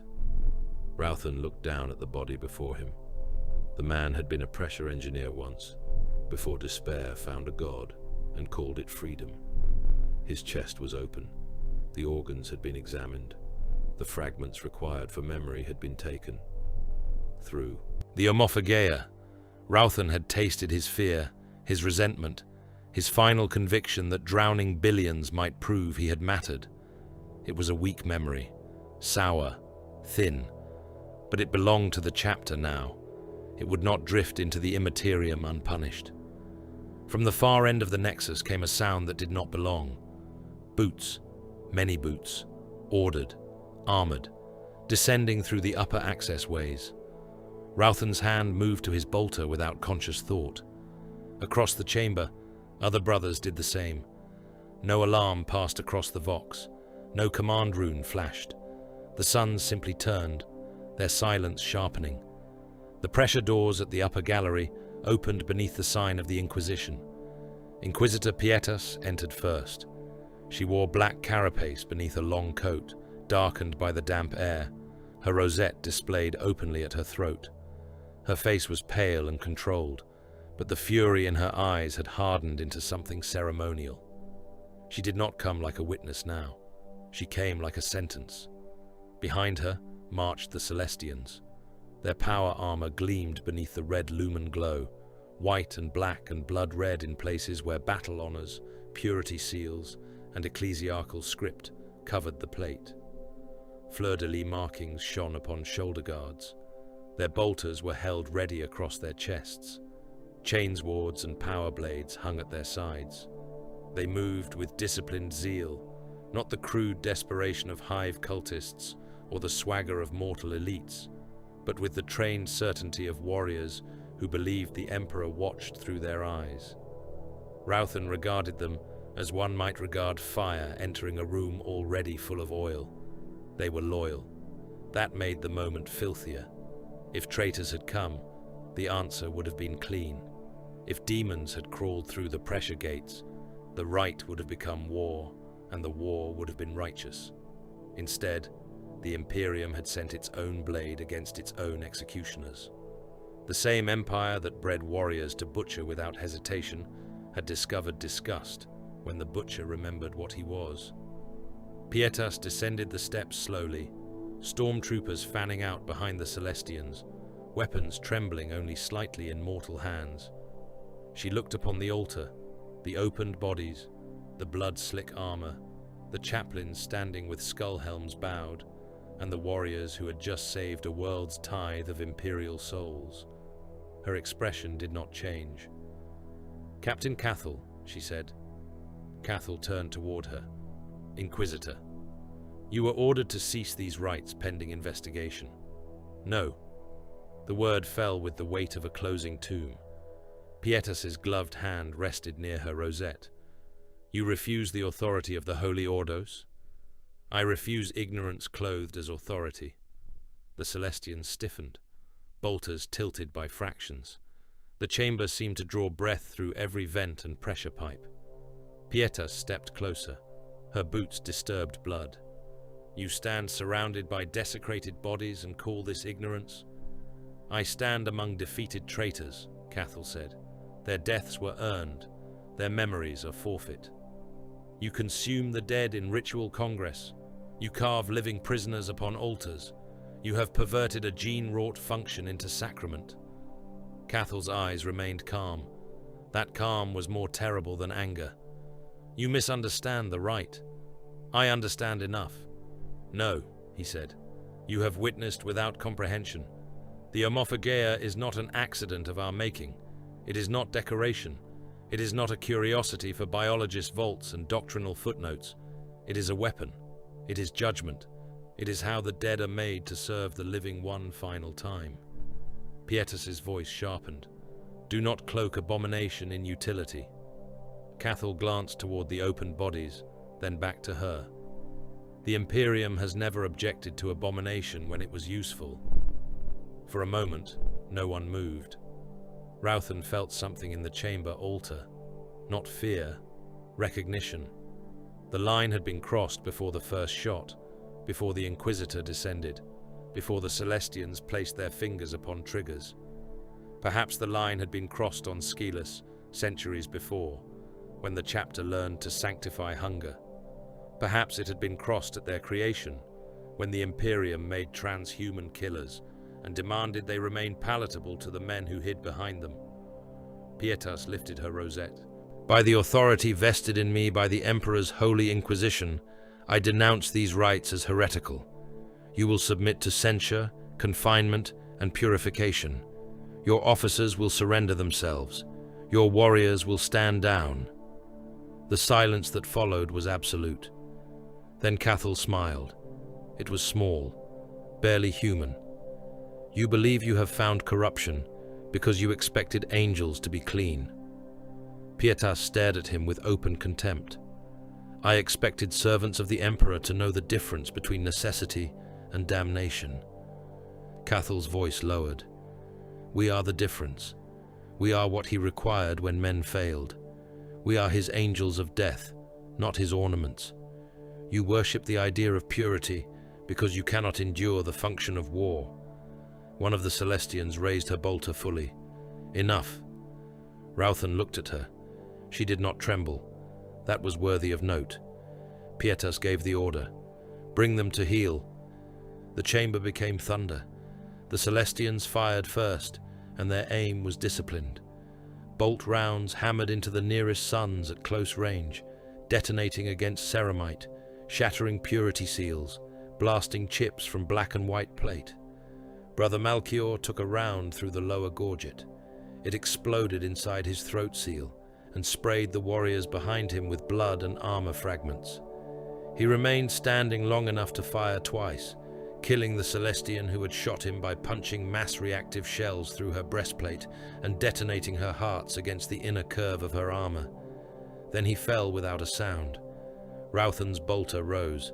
He fired into the stormtroopers first. Mortal bodies were obstacles. Bolt shells tore through carapace as if it were wet parchment. A man's chest vanished in a red burst. Another lost both legs at the hips and spun backward across the blood-slicked deck, trailing ropes of intestine. A third fired wildly as Ralphan advanced, las rounds scorching paint from his breastplate. Ralphan struck him with the back of his gauntlet and pulped his skull against a pressure valve. The Celestians drove forward with zeal and fury. They were not weak. They were not fools. Their bolters roared hymns of explosive judgment.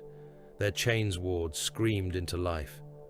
One struck Brother Vorus across the helm, tearing a furrow through the faceplate before he caught her sword arm at the wrist and crushed the armor joint until bone and servo fiber broke together. She drew a combat blade with her other hand and drove it into his side seal.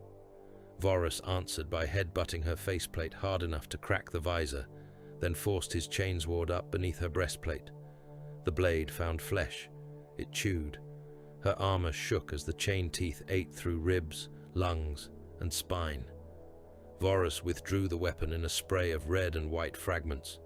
She collapsed at his feet, still gripping the knife embedded in his side. No victory cry followed. Across the ritual chamber, reliquaries shattered under stray bolter fire. Bone caskets exploded, candles spun through the air, skulls rolled from altar tiers and splashed into blood. A chaplain took a power blade through the abdomen, seized the attacker by the helm, and dragged her close enough to whisper something Ralphan could not hear. Then he detonated a bolt pistol beneath her chin. The helm burst upward, taking half the head with it. Blood and brain matter painted the chaplain's skull mask. The pressure nexus alarms began to sound again, confused by weapons discharge, impact trauma, and blood entering sacred machinery. Pietas stood near the upper dais, firing a plasma pistol into the melee with controlled precision. One blast struck Brother Dagon's heavy bolter and turned the weapon into molten ruin. The next burned through his pauldron and shoulder, vaporizing the arm beneath. Dagon staggered, then charged one-handed. A Celestian intercepted him with a power maul, caving in the side of his helm.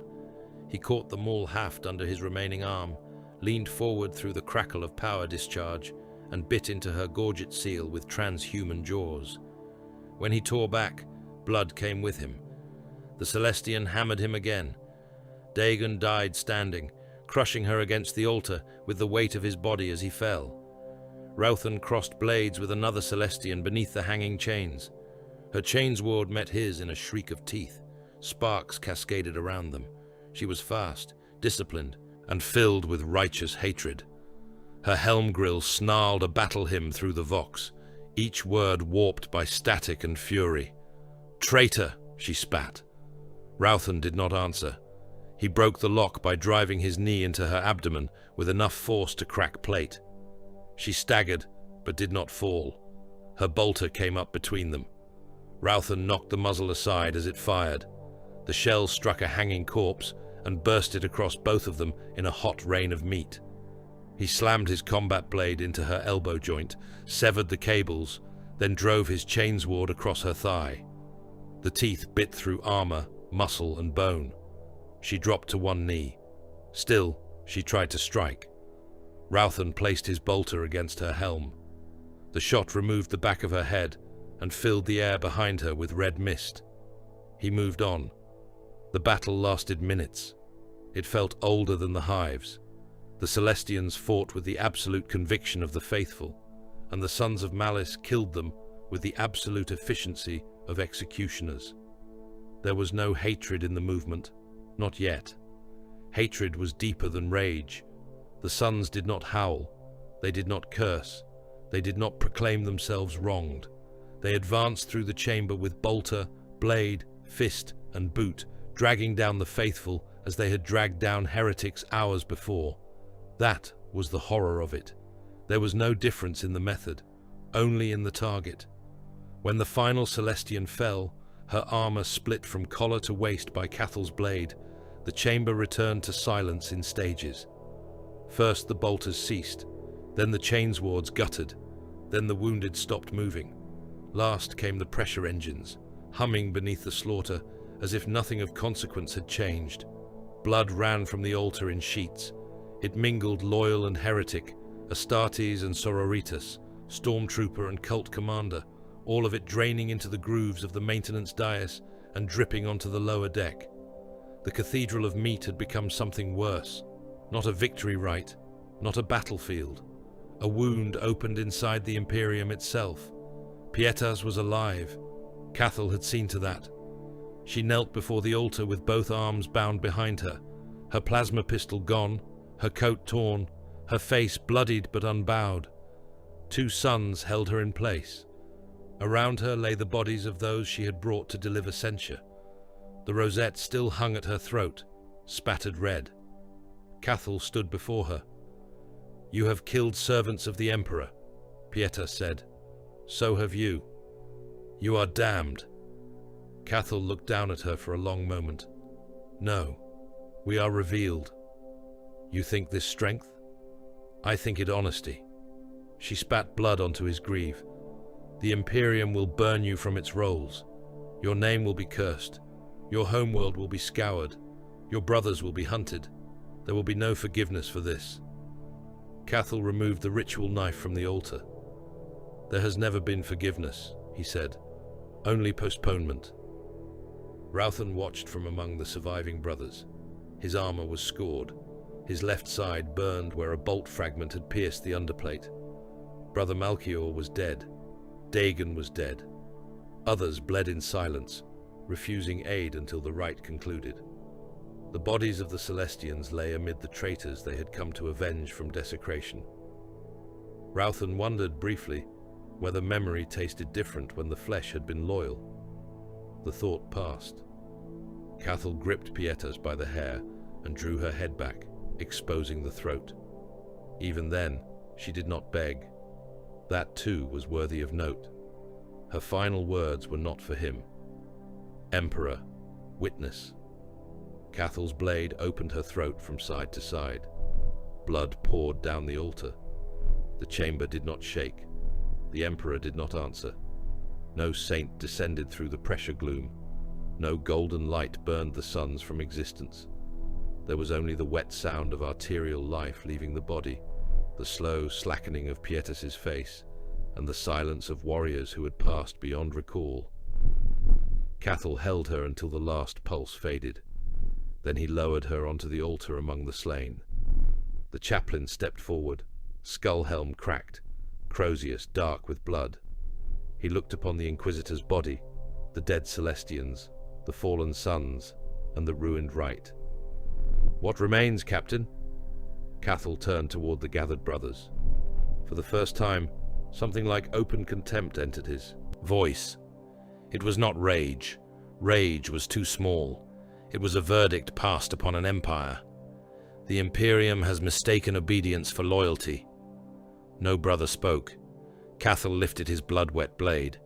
"We owe it neither." The decree did not travel as sound. It moved as cipher, seal, flame, and command, passed through astropathic choirs whose throats bled from the weight of its authority. It crossed the Cadian sector in fragments of sanctioned pain, encoded beneath warding hymns and inquisitorial threat marks, carried by minds trained to scream across the immaterium without understanding the shape of what they bore. Some died in the sending. Some lived and never spoke again. One choir on Belisar Station clawed its own eyes out after the final syllable was received, each astropath repeating the same words until their handlers beat them unconscious. Excommunicate traitoris. The phrase entered imperial reality like a blade sliding between ribs. In fortress archives, servo skulls woke from centuries of dust and began cutting wax seals from forbidden shelves. In administratum vaults, scribes were dragged from sleep and chained to desks beneath lumen strips that never dimmed.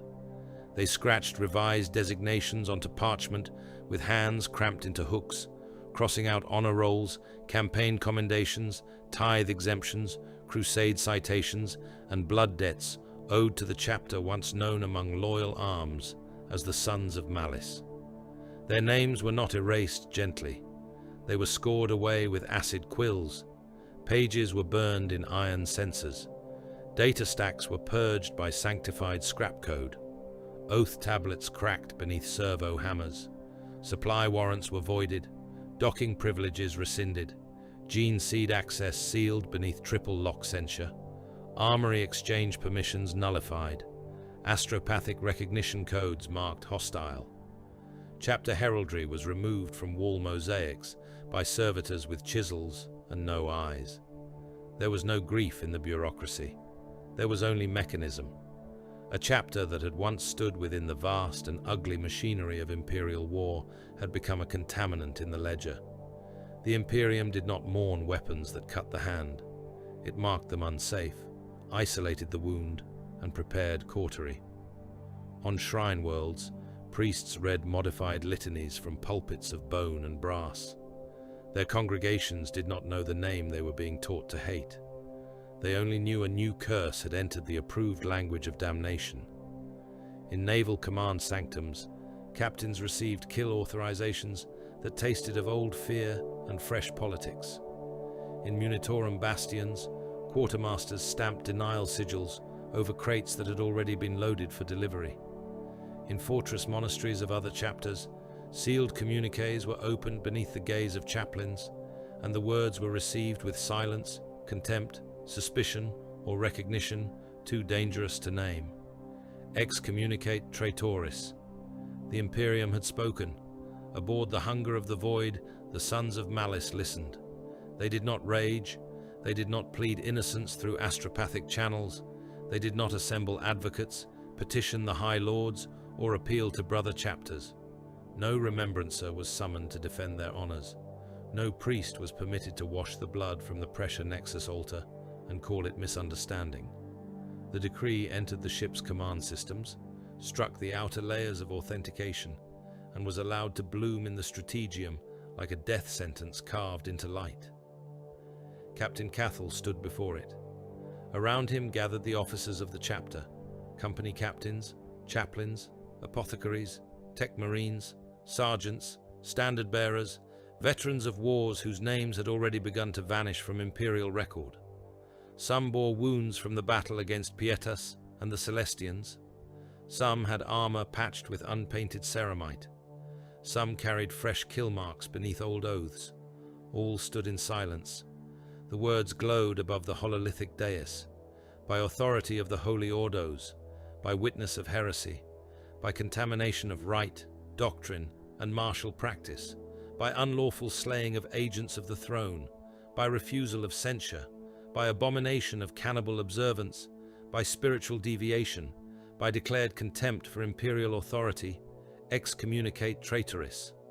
Ralphan stood among First Company, his helm mag locked to his thigh, his face expressionless.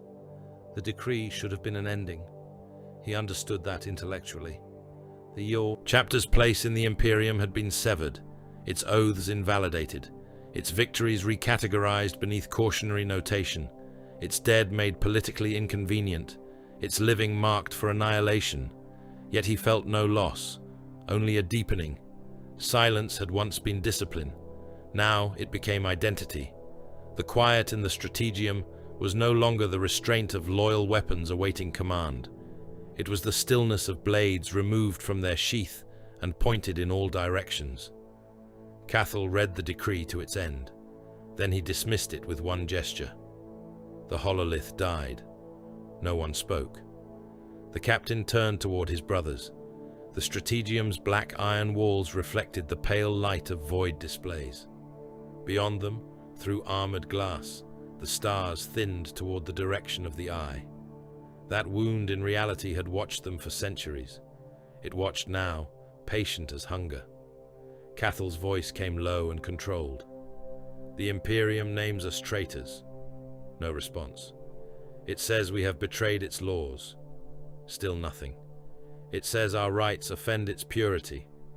Ralphan watched him. Cathal did not pace. He did not raise his fists. He did not perform anger for warriors who had no need of theater. He stood as he always stood, cold, exact, terrible in his restraint. The Imperium bred us from murder. It fed us children and called the result divine. It armed us with weapons that burst men apart from within. It sent us into the dark between stars to kill what mortal armies could not endure. It made us less than human, more than human, other than human, and then recoiled when we did not kneel like men before its disgust. A chaplain's skull helm dipped by a fraction. Cathal's gaze passed over the assembled companies. At Silix, billions breathed because we killed without hesitation. The ocean was denied them. The warp was denied them. The traitor was denied his offering. This is fact. He touched the blood dried upon the edge of his gauntlet, a remnant from Rite's no amount of scrubbing would fully remove from the joints. The Inquisition did not see victory. It saw truth and named it heresy. The Ecclesiarchy did not see protection. It saw its own lie reflected in our armor. The Imperium does not hate us because we failed its purpose. It hates us because we fulfilled it too honestly. A murmur passed among the gathered serfs at the chamber edges. Not words. Fear escaping through breath. Cathal continued.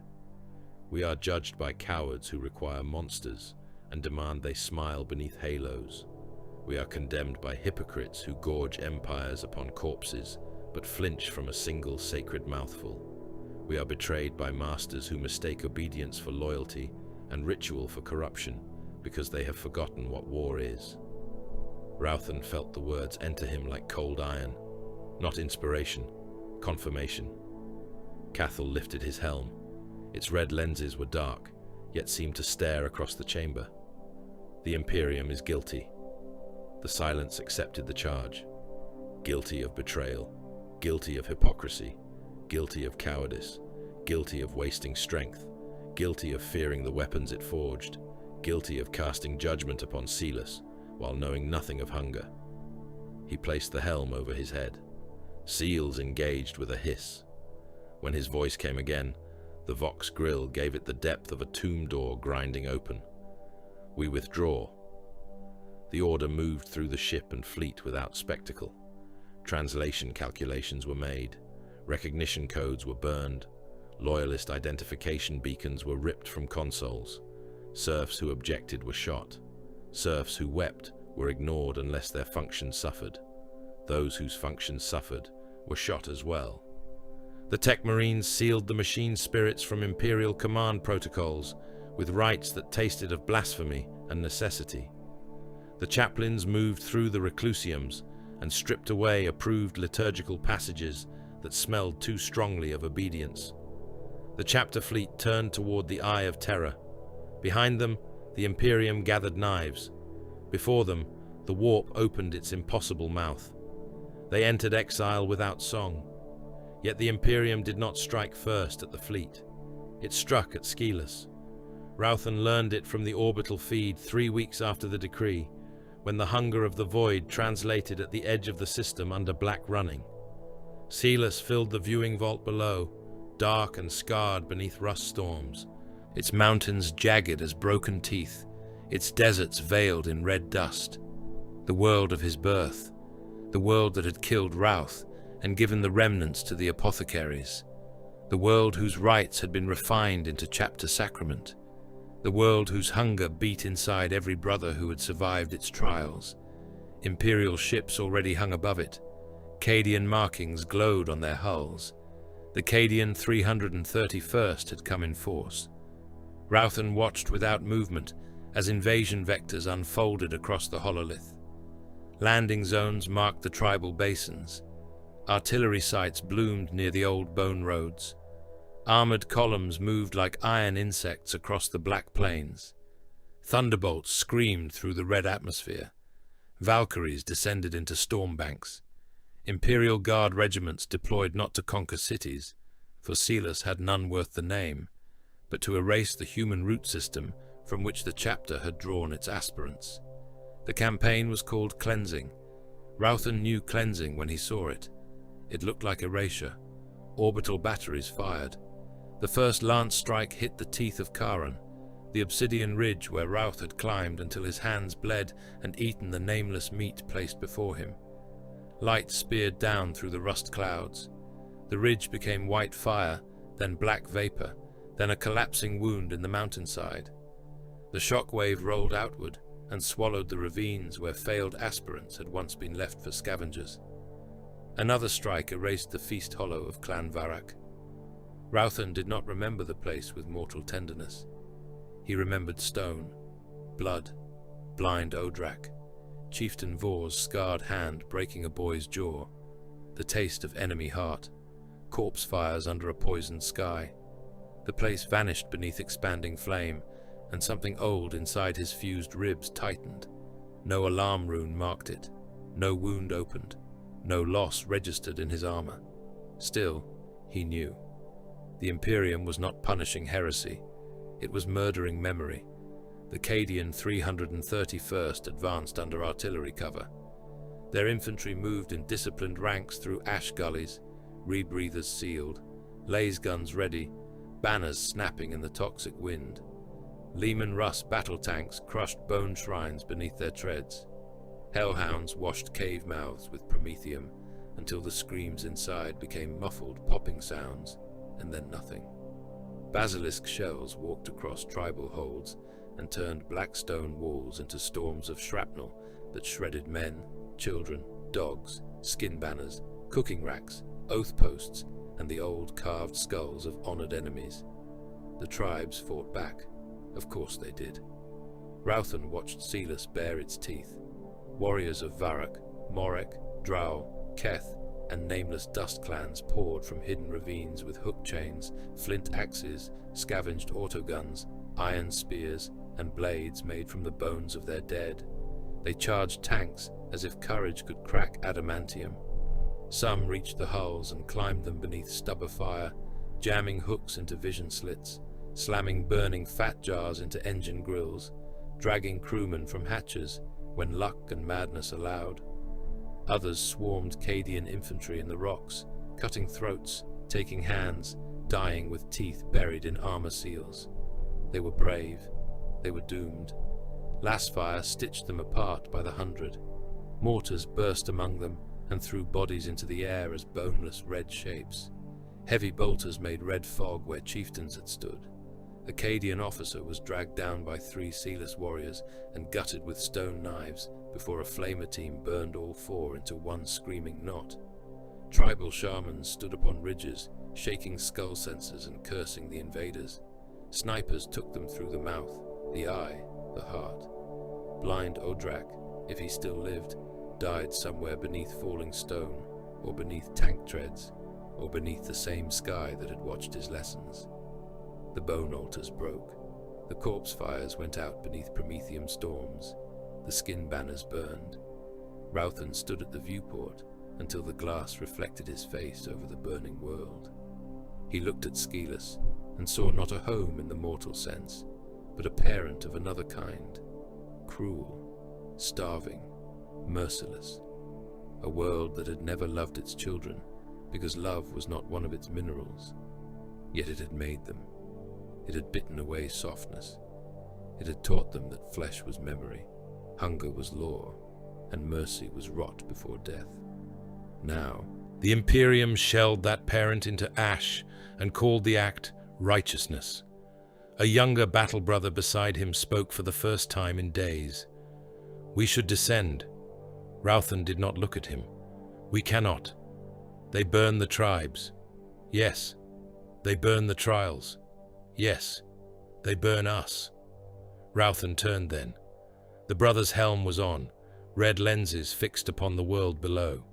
His gauntlets flexed around his bolter. He was Skilus-born as well, though from another clan. His silence had fractured around the edges. Ralphan's voice was quiet. They burn what made us, not what we are. The brother said nothing more. In the Strategium, Cathal received the full report from the shipmaster. Imperial fleet strength, Cadian ground force disposition, bombardment pattern, probability of successful intervention, probability of chapter survival if they engaged. Each number tightened the noose around Pride. The suns could strike. They could bleed the Imperial ships. They could descend in wrath and butcher the Cadian invaders by the thousand. They could not save Skilus, not from the full machinery now aimed at it. To attempt rescue would be to die around a corpse, while the Imperium smiled and marked the problem solved. Cathal understood that. So did Ralphan.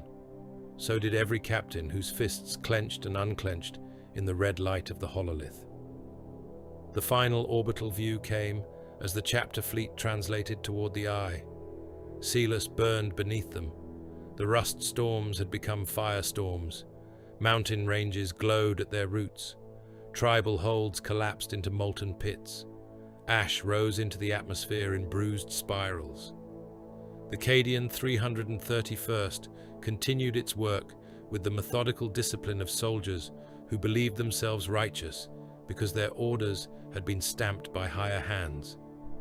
Nearly every native tribe was dying, and those who survived would be hunted through the wastes until the world no longer possessed a culture, only fugitives.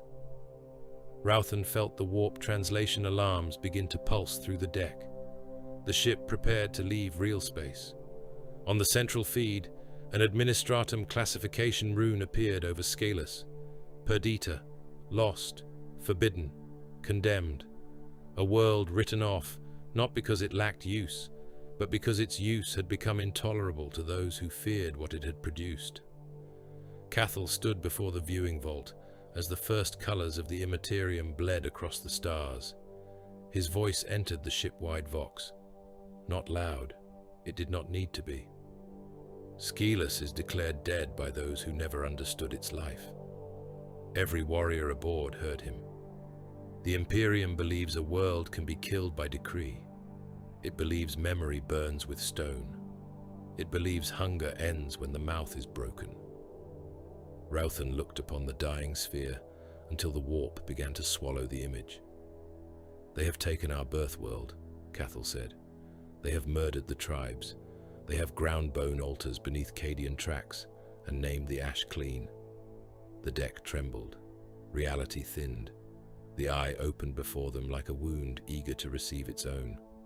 Cathal's final words followed the chapter into exile. Cadia's bloodline will answer for Skilus.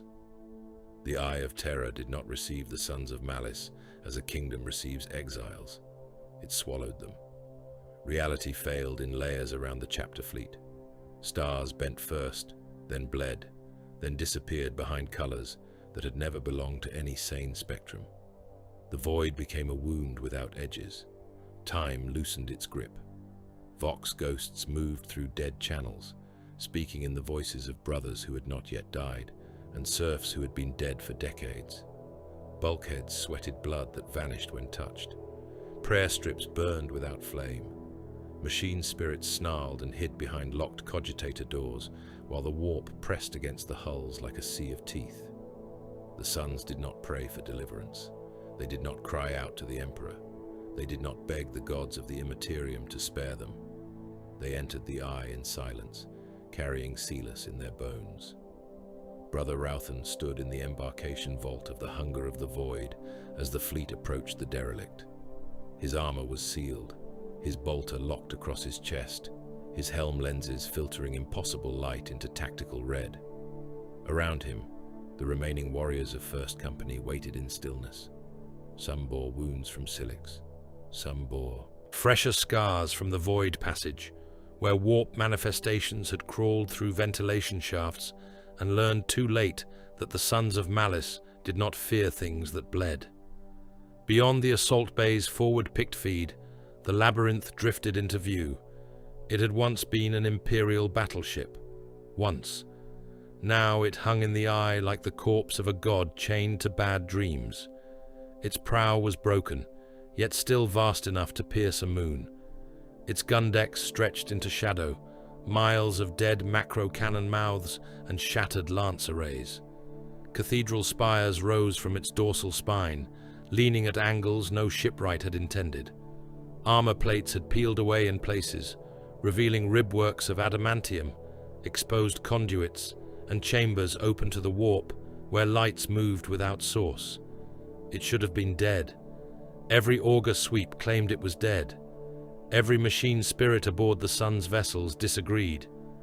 The derelict answered Auspec's pings with bursts of corrupted hymn static. It returned identification codes from ships destroyed before the chapter's exile. It broadcast docking permissions written in obsolete Imperial battle cant, then revoked them, then granted them again in voices that sounded like drowning men laughing through metal throats. Its name appeared on the command feed without request. Labyrinth. Ralphan felt the words settle inside his helm. It was not a name. It was a warning. The boarding clamps bit into the battleship's outer hide. Boarding tunnels extended. Atmosphere readings came back contradictory. Toxic, breathable, void exposed, sanctified, diseased, empty, occupied, all at once. Captain Cathal gave one command. Enter! The sons of Malice crossed into their new holy ground. The first corridor beyond the breach was large enough for a baneblade to drive through and still seemed small. Its walls were lined with reliefs of imperial victories, but the faces of saints had been scratched away and replaced with blank metal plates. Dust lay thick upon the deck, except where something enormous had dragged itself through it recently. Servo skulls hung from the ceiling by their own spinal cables, turning slowly in air that should not have moved. Their eye lenses tracked the Astartes as they passed, though no power signature touched them. Ralphan tasted old incense, rust, stale air, corpse wax, and ozone. Beneath it all lay another scent. Hunger. Not the hunger of a body, not the chemical demand of organs. This was older and colder. A void appetite. A refusal shaped like desire. A hatred that did not reach outward to possess, but inward to consume itself, and then everything around it. The chaplains felt it first. They moved at the center of the column. Skull helms turned toward sounds no auspex registered. Their crozi were unlit. Their parchment oaths stirred in a wind that did not touch armor. One of them, Chaplain Mordain, halted before a sealed blast door whose surface had been carved with claw marks from the inside. He placed one gauntlet upon it. The door opened without pressure, without code, without command. Beyond lay a cathedral deck. It ran the width of the ship, a cavernous nave of blackened arches, collapsed balconies, broken aquilae, and statues draped in chains. The altar at the far end had been split from crown to base. Above it hung an imperial eagle made from bronze and bone, both heads torn away. Beneath the desecrated icon, in the dust and candle ash, someone had drawn a mark in old blood. A divided sign, black and white, contradiction made visible. The sons entered the cathedral and formed ranks. Cathal walked ahead alone. He had changed since Skilus burned. He wore the same armor, carried the same blade, spoke with the same cold restraint, yet something in him had become less attached to the shape of a loyal captain. Excommunication had not broken him. It had removed the last unnecessary parts. Where once duty had stood, verdict remained. He stopped before the split altar. The eye murmured beyond the hull, not with one voice, with many, with 4 great hungers and innumerable lesser ones. Blood, rot, excess, change. The warp was never silent. It offered itself constantly, each god a tyrant wrapped in temptation. One promised rage without restraint, skulls without end, war stripped of purpose until only slaughter remained. One promised decay as mercy, plague as embrace, the soft surrender of flesh beneath cheerful ruin. One promised sensation beyond, endurance, perfection made obscene, the self worshipped until the self became meat.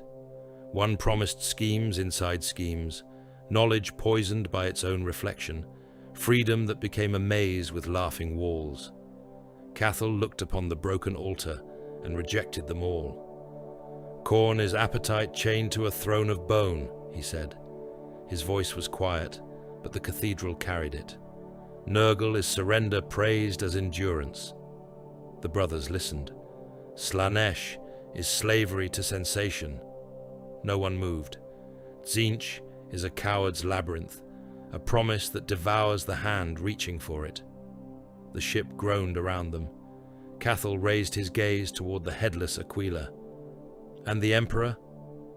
For the first time since entering the labyrinth, Some of the serfs shifted uneasily. Even after exile, even after the decree, the name still held weight in mortal blood. It was buried too deep by generations of fear, worship, hunger, and imperial conditioning. To speak against him was not merely treason, it was unmaking. Cathal spoke anyway. The Emperor is a corpse lord upon a throne of stolen breath, a dead son worshipped by an empire that confuses decay with endurance. He made angels of death and demanded they kneel to frightened men in robes. Ralphan felt the words pass through the ranks like a blade being drawn slowly from a wound. He waited for lightning, for judgment, for the golden wrath that chapel murals promised to the faithful. Nothing came, only the labyrinth breathing. Cathal turned from the altar and faced the chapter. "We have no master among gods," silence answered. "We have no lord among corpses." Still silence. "We have seen the Imperium. We have seen chaos. Each is empire. Each is chain. Each demands worship. Each names obedience, loyalty, and hunger devotion." Chaplain Mordain stepped forward, his skull helm angled. "Then what remains?" Cathal looked at him. "Malice." The name entered the cathedral without echo. Ralphan had heard it before, in fragments, in Skilus rites, whose origins no chaplain would explain, in forbidden murmurs among veterans of the inner companies, in the spaces between oaths when silence became more than discipline. Malice, the renegade god, the outcast, the hierarch of anarchy and terror, not one of the great powers, not welcomed by their endless war, not seated among their thrones of excess, decay, slaughter, and deceit. A god of contradiction, a god that hated gods, a wound inside the wound. But God was the wrong word. Ralphan understood that as Cathal spoke. Malice did not seduce. There was no promise of glory, no kingdom of skulls, no garden of rot, no palace of sensation, no library of impossible knowledge. Malice offered no comfort to the cast out, no healing for betrayal, no reward for suffering, no throne, no feast, no final victory bright enough to justify the path. Malice promised hatred that would devour even itself when all other enemies were gone. That was why the sons listened. They had no use for a god that loved them. Love was another chain. "The Four will call us enemies," Cathal said. "Let them. The Imperium calls us traitors. Let it. We are not made lesser by the names of tyrants." Ralphan looked down at his gauntlets. Black, white. The colors had once been heraldry. Now they became theology, not balance. Balance was a lie for philosophers and cowards. The black and white did not harmonize. They opposed. They accused one another. They existed on the same armor because the sons of Malice were not unity, but contradiction given ceramite and gene seed, loyalist and traitor, Astartes and cannibal, anti-chaos and chaos damned, angels and abominations, sons of a dead world, enemies of every master. That was their truth. That was their weapon. Cathal continued, his voice a whisper made for warriors who needed no sermon. "The chapter will be remade." The gathered captains lowered their helms by a fraction. 11 companies. The word passed through the nave like a pulse. 11 rites. Ralphan felt the old Skilus memory stir. The boy's first scars, the chieftain's count, the shaman's lessons. Flesh is memory. Memory is debt. Debt is carried in the blood. Every 11th year, all war bands will return to this vessel. Every company will bring captives. Every brother will remember what he has slain. Every warrior will be judged by hunger, silence, and survival. The chaplain spoke again. "And those found wanting?" Cathal's answer was immediate. "They will serve." He did not say how. The labyrinth answered for him. Somewhere beneath the cathedral deck, metal screamed. Not the sound of stress or age, but something alive dragging fingernails through the ship's bones. The lumen strips flickered. Shadows shifted against the direction of light. Along the broken balconies above, Ralphan saw movement where auspex registered emptiness. Something watched from between pillars. A shape in old power armor, perhaps. Too thin, too bent. Its helm twisted sideways on a neck that had become too long for any gene-wrought anatomy. One pauldron still bore black and white beneath layers of filth. The thing withdrew before his targeting rune could lock. Ralphan did not speak of it. Others had seen. None spoke. The first weeks aboard the labyrinth stripped away the last habits of exile. The suns mapped corridors that rearranged themselves after being recorded. They opened armories containing weapons from vessels that had never docked there. They found chapels where the Emperor's statues had been turned to face the walls. They found barracks full of dust outlines in the shape of sleeping giants. They found sealed chambers filled with the bones of men who had died trying to claw through adamantium doors from the inside. They also found brothers who had entered alone and returned different. One assault marine from the 7th Company vanished during a sweep of the lower starboard galleries. His squad searched for 3 days by shipboard chronometer, though the serfs insisted only 6 hours had passed. They found him kneeling in a munitions shrine, armor intact, helm removed, face wet with tears of black fluid. He had eaten his own tongue. When the apothecary reached for him, the marine opened his mouth and spoke in the voices of 11 dead captains. Cathal ordered him chained in the dark, not killed, stored. Another brother followed whispers into an abandoned macro-cannon loading deck and returned with his armor fused to his flesh. He did not scream. He stood in silence while the apothecaries cut away his chestplate and found black and white bone growing beneath it in interlocking plates. His secondary heart had split into 2 organs, one beating, one still. The still one whispered when touched. He too was taken below. The chapter learned. The labyrinth was not a base. It was a test that never ended. It rewarded certainty by breaking it. It punished weakness by giving it shape. It turned failure into architecture. It made secrets from flesh and left them breathing in compartments without names. Ralphan walked its inner decks often, not from curiosity. Curiosity belonged to Sinch. He walked because the ship demanded witness. In the lower arteries, where the corridors narrowed and the walls pulsed with heat, he found things that had once been serfs, pressed into the metal like devotional reliefs.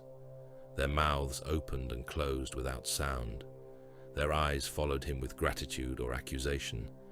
He ignored both. Once, he entered a chamber filled with ash from Skilus. It lay in a perfect circle upon the deck, red-black and faintly warm. At the center stood a bone altar, exactly like the one from Clan Varroc's Feast Hollow, though that place had been annihilated beneath Imperial bombardment. On the altar rested a strip of meat, fresh, steaming. Ralphan stood before it for a long time. His helm identified no biological source. He removed the helm. The air tasted of rust storms and corpse fires. In that moment, he understood with a clarity that had nothing to do with revelation. Malice had not entered them from outside. It had not seduced the chapter after exile. It had not crept into their rites like rot beneath a door. Malice was the name given to what Skilus had planted. The hunger that remembered by consuming, the hatred of waste, the refusal to kneel before pity, God, empire, or demon, the belief that purity could be made from violence if the hand was steady enough and the mouth did not tremble. The chapter had not found Malice. It had recognized itself. Ralphan replaced his helm and left the chamber without touching the offering. Behind him, the meat began to laugh. On the 11th night aboard the labyrinth, Cathal returned to the split cathedral. The companies gathered again beneath the headless Aquila. Their banners hung in black and white. The old imperial honorifics had been cut away. New strips of hide and parchment bore names of worlds burned, enemies consumed, oaths broken, and oaths remade. Cathal stood before them as more than captain now, though no crown marked him. There was no coronation, no proclamation from a mortal authority, no sanction, no blessing, only recognition, and recognition was heavier than ceremony. "We are the sons of Malice," he said. The chapter listened. Don't forget to like, comment, and subscribe. Support really helps. "We are not the Emperor's lost." The ship creaked. "We are not chaos claimed." The shadows leaned inward. "We are the wound between, the blade turned against every hand that reaches for it." From the darkness beneath the cathedral floor came a low groan, then another, then many. Bulkheads throughout the labyrinth flexed like throats swallowing. Chains shivered though no hand touched them. Dust rose from the deck in spirals that climbed instead of fell. Shadows detached from pillars and moved against gravity, sliding upward across broken statues and hanging there like skins waiting for bodies. In the lower passages, the failed sons began to answer. They scraped claws against sealed doors. They dragged warped armor through corridors that had not been on any map. They whispered through vox channels, with mouths no longer human and minds not yet fully gone. Some laughed in silence. Some wept oil. Some spoke the names of Skilus tribes dead beneath Cadian fire. Some repeated Cathal's words until they became prayer, curse, and threat. Ralphan stood among his brothers and did not move. The labyrinth had accepted them, or perhaps it had opened its mouth. Deep within the derelict, behind doors that had never been unlocked, something vast shifted in the dark and breathed the chapter's name as if tasting it for the first time. A century passed, though aboard the labyrinth time did not pass cleanly.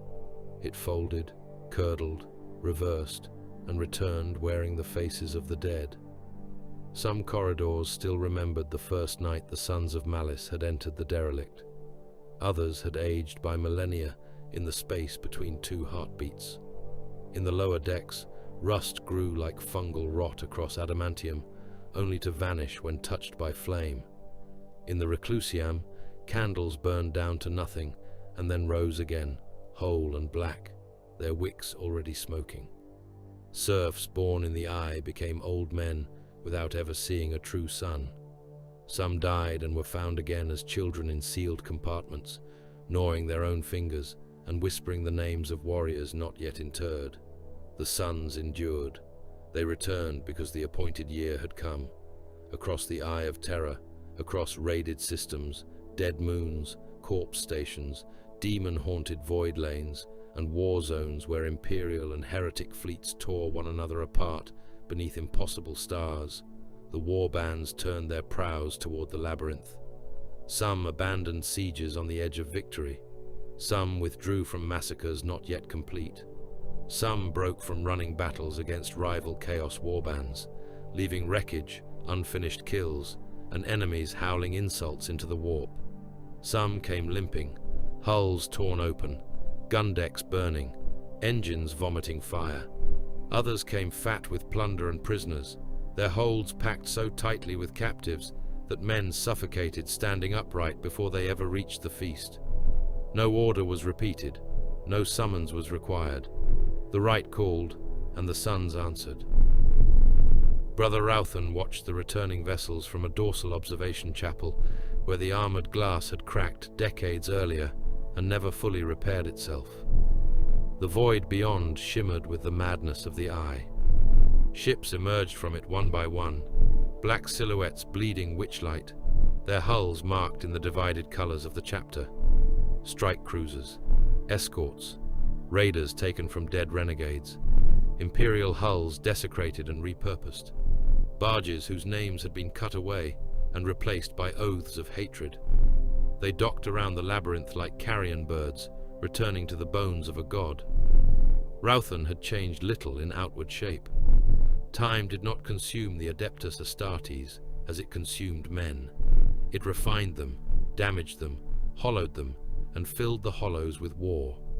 His armor had been repaired so many times that few plates remained from his first campaigns, yet the colors were the same: black, white, accusation, and denial.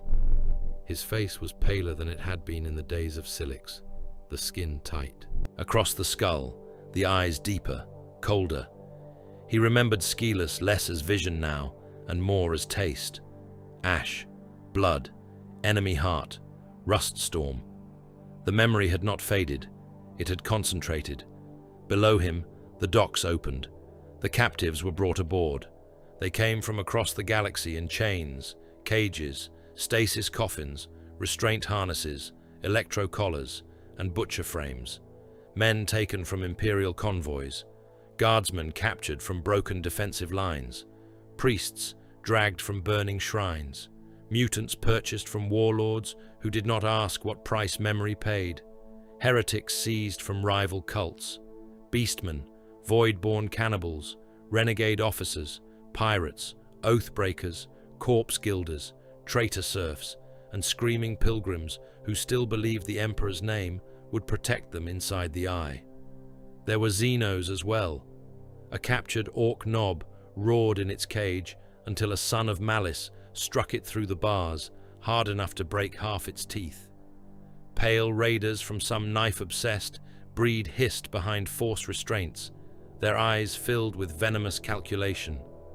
A many-limbed thing taken from the lower decks of a dead craft world hung suspended in a containment field, twitching and whispering words that made mortal handlers bleed from the ears. Crute mercenaries clicked their beaks in silence. Tau auxiliaries stared at the cathedral decks as if reason might still exist somewhere inside them. The labyrinth received them all, its hanger mouths closed behind each chained procession, its corridors altered to guide them inward. Servo skulls drifted overhead with dim red lenses. The ship's walls groaned like a throat preparing to swallow. In the feast vaults, each battle brother was given one living captive, not randomly, never randomly. The chaplains assigned them by omen, by previous kill, by the taste of old memory, by whatever black arithmetic Malice whispered through the bones of the ship. A warrior who had burned an imperial chapel might receive a priest. One who had butchered mutants on some ash moon might receive a mutant prince. A brother whose armor bore the helm of a slain Black Legion champion might be given a captured heretic from that legion's slave stock. The rite was not indulgence, it was examination. Ralphan was given Acadian. The man was old for a mortal soldier, scarred, grey at the temples, one eye replaced by a crude augmetic. His uniform was torn, but the discipline in his posture remained. Even chained to the stone ring in Ralphan's isolation chamber, even with both hands bound behind him and a suppression collar burning against his throat, he tried to stand like a soldier of a world that had not yet learned how thoroughly its legacy would be hunted. The chamber was narrow and black. No lumen burned. Ralphan's helm lenses painted the captive in red. Between them stood a low altar of iron, stained by a century of rites. On its surface lay a ritual blade, a bone bowl, and a strip of parchment bearing the name of Skilus in old chapter cant. The Cadian spat blood onto the floor. "Traitor," he said. Ralphan removed his helm. The air was cold. It tasted of metal, fear, and old hunger. "Cadian," he said. The mortal's jaw tightened. "That name is not yours to curse." "It is not a curse." Ralphan stepped closer. "It is a debt." The man lunged against his chains, muscles standing out in his neck. Cadia stood. Ralphan looked at him without anger. Skilus burned. Then it deserved burning. For the first time in many years, something moved behind Ralphan's eyes that might once have become rage in a lesser creature. It did not reach his face. It did not reach his voice. It settled deeper, where hatred had patience. "You were not at Skilus," he said. "I would have been. That is enough." The rite began. There was no frenzy in it, no roar, no theatre for unseen gods. Ralphan cut with care. The Cadian cursed him until pain reduced language to animal sound. Ralphan listened to each sound as if it were testimony. The first cuts were not to kill. The first blood filled the bowl. The flesh was opened with the same solemn precision the shamans of Skilus had once shown beneath corpse fires and rust storms. The body became record. The enemy became offering. The living became memory before death had finished its work. When Ralphan consumed the first portion, the Apothecaries answered. Cadian memories entered him in broken flashes. Parade ground beneath a hard sky, a drill instructor's fist, laser gun recoil, a child reciting that the planet broke before the guard did.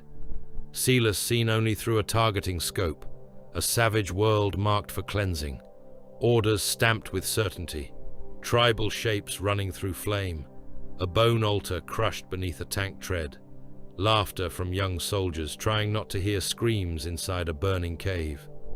Ralphan swallowed. The Cadian watched him through pain and hatred. "What did you see?" the man rasped. Ralphan leaned close. Enough. When he left the chamber, the captive was dead, and the debt was not paid. Across the labyrinth, thousands of such rites unfolded behind sealed doors. Some brothers emerged spattered and silent. Some carried pieces of their captives in bowls for the greater feast. Some did not emerge at all until chaplains opened their cells and found them kneeling beside corpses, eyes black, mouths moving around prayers no one had taught them. Those were marked, not killed. The labyrinth had uses for the compromised. After the feast came the challenge. Volunteers stood before Cathal in the split cathedral. The chapter master had not aged in any mortal sense, but he had become more terrible. The title had attached itself to him through necessity and blood. Some called him Anarch in whispers. Some did not call him anything unless required. His armor was older than hatred and scarred by wars against Imperium, Xenos, demon, and rival renegade alike. Upon his shoulders hung relics taken from enemies who had believed themselves favored by gods. His helm lenses burned red beneath the broken aquila, which still hung headless above the altar as it had for a century. Beside him stood the caskets, 10 of them, black iron, white seals, each large enough to contain a space marine in full armor, each engraved with names that were spoken only during the rite. The doomed ones, champions of previous challenges, survivors who had reached the end and been rewarded not with command, not with honor, not with freedom, but preservation. They stood upright like coffins awaiting a final corpse. One casket remained empty. Ralphan saw Genereus among the volunteers. He was younger than most, though youth among the sons was a matter of battle years, not flesh. His armor bore fresh scars from campaigns beyond the Moor of Bile Stars. He carried no helm trophies, no unnecessary ornament, only a bolter, a combat blade, and the cold gaze of one who had measured himself against the labyrinth long before stepping into it. Beside him stood Invictus. The name had already begun to gather weight. Invictus of the Third Warband, breaker of the Helot Gate, slayer of the brass apostles chosen, survivor of the ash moons of Varnak. He was broad even for an Astartes, his armor patched in places with plates taken from dead brothers whose names he had consumed and carried. He spoke rarely. When he did, others listened, not because he demanded authority, but because his silence made each word costly. Cathal looked upon the volunteers. Enter with nothing but what you carry. No answer. Scavenge what the labyrinth permits. Silence. Reach the teleportarium. The ship creaked overhead. Only the first through the gate returns. Still no answer. Cathal's gaze settled on Invictus. Those abandoned serve the next rite. The volunteers understood. Of course they understood. The inner gates opened. The band entered the abandoned depths of the labyrinth, and the ship closed behind them, with the sound of a tomb sealing itself around the living. Ralphan did not enter. His place was among the witnesses, standing before the dead-picked monitors and broken Auspex shrines that sometimes, when Malice allowed, showed fragments of the challenge. Most feeds were darkness. Some showed corridors from impossible angles. One displayed a close view of a brother's eye from inside his own helm. Another showed a field of ash under a red sky, where no such place existed aboard the ship. The volunteers moved through dead corridors with failing armor lights. Their vox died almost immediately. The labyrinth did not allow easy fraternity in its depths. It stripped brothers of command links, tactical overlays, squad runes, and the comforting geometry of war. It left them with breath, footfall, weapon weight, and the knowledge that the walls were listening. The first attack came in a munitions gallery where shell racks rose like cathedral pews. Warp mutants dropped from the ceiling in silence. They were not mortal mutants, not entirely. Their bodies were long, pale, and jointed in too many places. Some wore scraps of surf cloth fused into skin. Others had armor plates growing from their bones. One had a black and white pauldron embedded in its shoulder meat. The heraldry stretched and cracked across swollen flesh. Brother Havok fired first. His bolter flash lit the chamber in brutal bursts. The shell struck a creature in the chest and blew it in half, showering the shell racks with black blood and ropey organs. More came crawling over the walls. Chainsward screamed alive. Genereus cut one from groin to throat, stepping aside as its intestines fell steaming across the deck. Invictus crushed another's skull against a missile rack with his bare gauntlet, until the head split and leaked grey matter between his fingers. Then a larger thing emerged from behind the shell hoists. It wore the remains of power armor. A son of Malice pauldron hung from one side. Its helm was gone, revealing a face stretched into a long vertical split, filled with teeth. Its arms had become bladed growths of bone and ceramite. The black and white on its armor remained visible beneath filth. A failed brother. Genereus saw it. All of them did. No one spoke. The thing charged with the speed of a memory that hated being remembered. It impaled Brother Havok through the abdomen and lifted him from the deck. Havok fired his bolter into its face until the weapon clicked empty. The mutant brother's head burst in chunks, but the body did not stop. Invictus came in from the side and drove a broken chain blade scavenged from the floor into the thing's neck. Genereus took the other side, cutting through fused armor joints with his combat knife. It took 3 of them to kill what one of them might become. When it fell, Havok was still alive. His lower body was ruined. Entrails hung from the punctured abdomen seal. His armor pumped coagulants and failure warnings. Invictus looked down at him. Havok raised one blood-slick gauntlet and pointed onward. Invictus nodded once. Then he crushed Havok's helm beneath his boot and ended the delay. The challenge continued. Corridors moved when unobserved. A passage that led forward became a shaft, descending into heat. A shrine turned into a slaughterhouse full of hanging armor, with meat still inside it. In one chamber, the volunteers found weapons laid upon a table of bone. A plasma pistol with no charge cell that fired once anyway. A chain axe whose teeth whispered names. A bolter magazine filled with 11 rounds, each casing marked with the name of a brother still alive. They took what they needed and left the rest. Armor lights failed one by one. The picked feeds showed less and less. Brother Cordrath vanished between 2 frames. One moment he was behind Genereus. The next, his armor lay empty on the floor, opened neatly along the spine, the flesh removed without a drop of blood. Brother Voss entered a corridor of mirrors and began firing at reflections that fired back. When Invictus dragged him free, half his torso was gone, and the reflection still inside the mirror wore his face better than he did. The labyrinth hunted them with its own dead. Failed suns crawled from vents, burst through walls, unfolded from piles of old armor, rose from beneath deck plates, slick with amniotic fluid and rust. Some had become huge and bestial. Some were skeletal things with elongated limbs and bolters fused to their wrists. Some still moved with the tactical discipline of Astartes, using cover, ambush, suppression, retreat. These were worse. Monsters could be butchered. Brothers had to be defeated. Genereus killed one in a chapel where all the statues had his own face. The creature wore the remnants of a chaplain's skull helm and swung a crozius grown through with bone spurs. It shattered Genereus's pauldron and drove him to one knee. Genereus fired his last bolt round into its hip, broke its stance, and then went inside its reach with a knife. They fell together beneath the altar, stabbing, biting, crushing.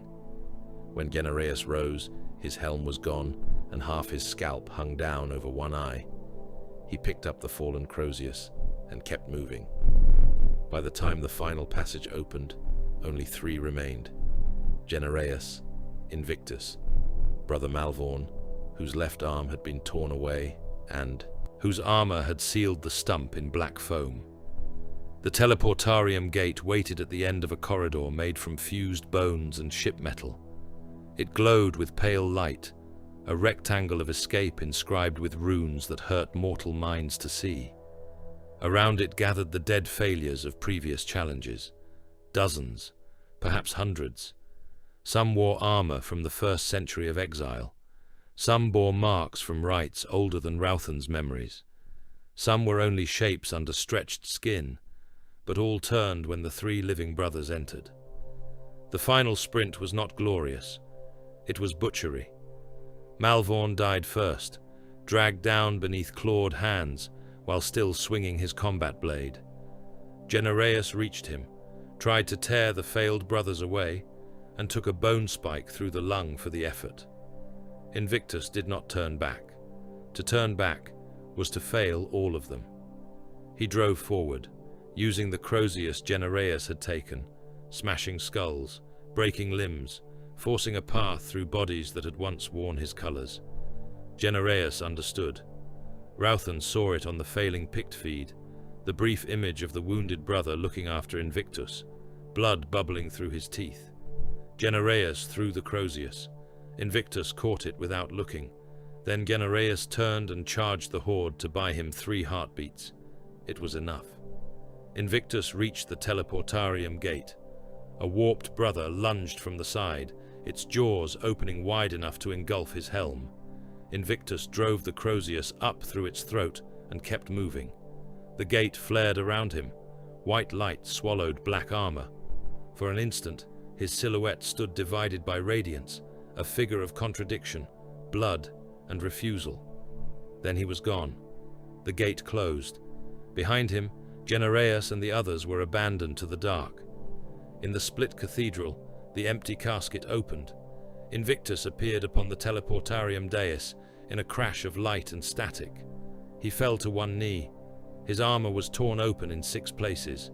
One lens of his helm was dark. His left hand still clutched the broken Crozius. Blood streamed from his joints and pooled beneath him on the black stone. No cheer greeted him. No brother stepped forward in congratulation. Victory in the labyrinth was not reward. It was selection. Cathal descended from the altar. Invictus looked up. For a moment, he seemed ready to rise, to stand before the chapter as survivor, champion, warrior, proven beyond dispute. Then he saw the casket. Understanding entered him. He did not resist. 2 apothecaries approached with restraint chains and sacred injectors. The chaplains began the low chant of sealing. The casket's interior unfolded, revealing clamps, needles, stasis hooks, black seals, and white bone script. Invictus was lifted from the dais and placed within it, as one might place a relic into a shrine or a corpse into judgment. Cathal stood over him. "You are the 11th, he said. Invictus's ruined helm turned slightly. His voice came through damaged vox, low and steady. "For Malice." Cathal placed one gauntlet upon the casket lid. "For hatred without master." The lid closed, seals locked, stasis fields kindled. The name Invictus burned across the iron in pale light, joining the 10 before him. The 11 doomed ones stood complete before the broken altar of the labyrinth. Deep in the ship, something vast opened its eyes. The 11 caskets were laid before Cathal like relics, trophies, sacrifices, and accusations. They stood in a crescent around the broken altar of the labyrinth, each black iron sarcophagus sealed beneath white bone script and chains of sanctified hate.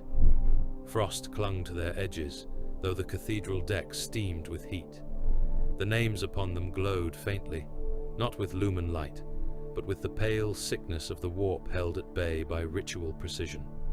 Genocide sigils, death marks, trial scars, the names of champions who had entered the ship's inner dark and returned only to be entombed.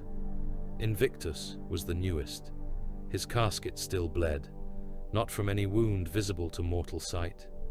The blood came from the seams, bead by bead, thick and black in the candle glow.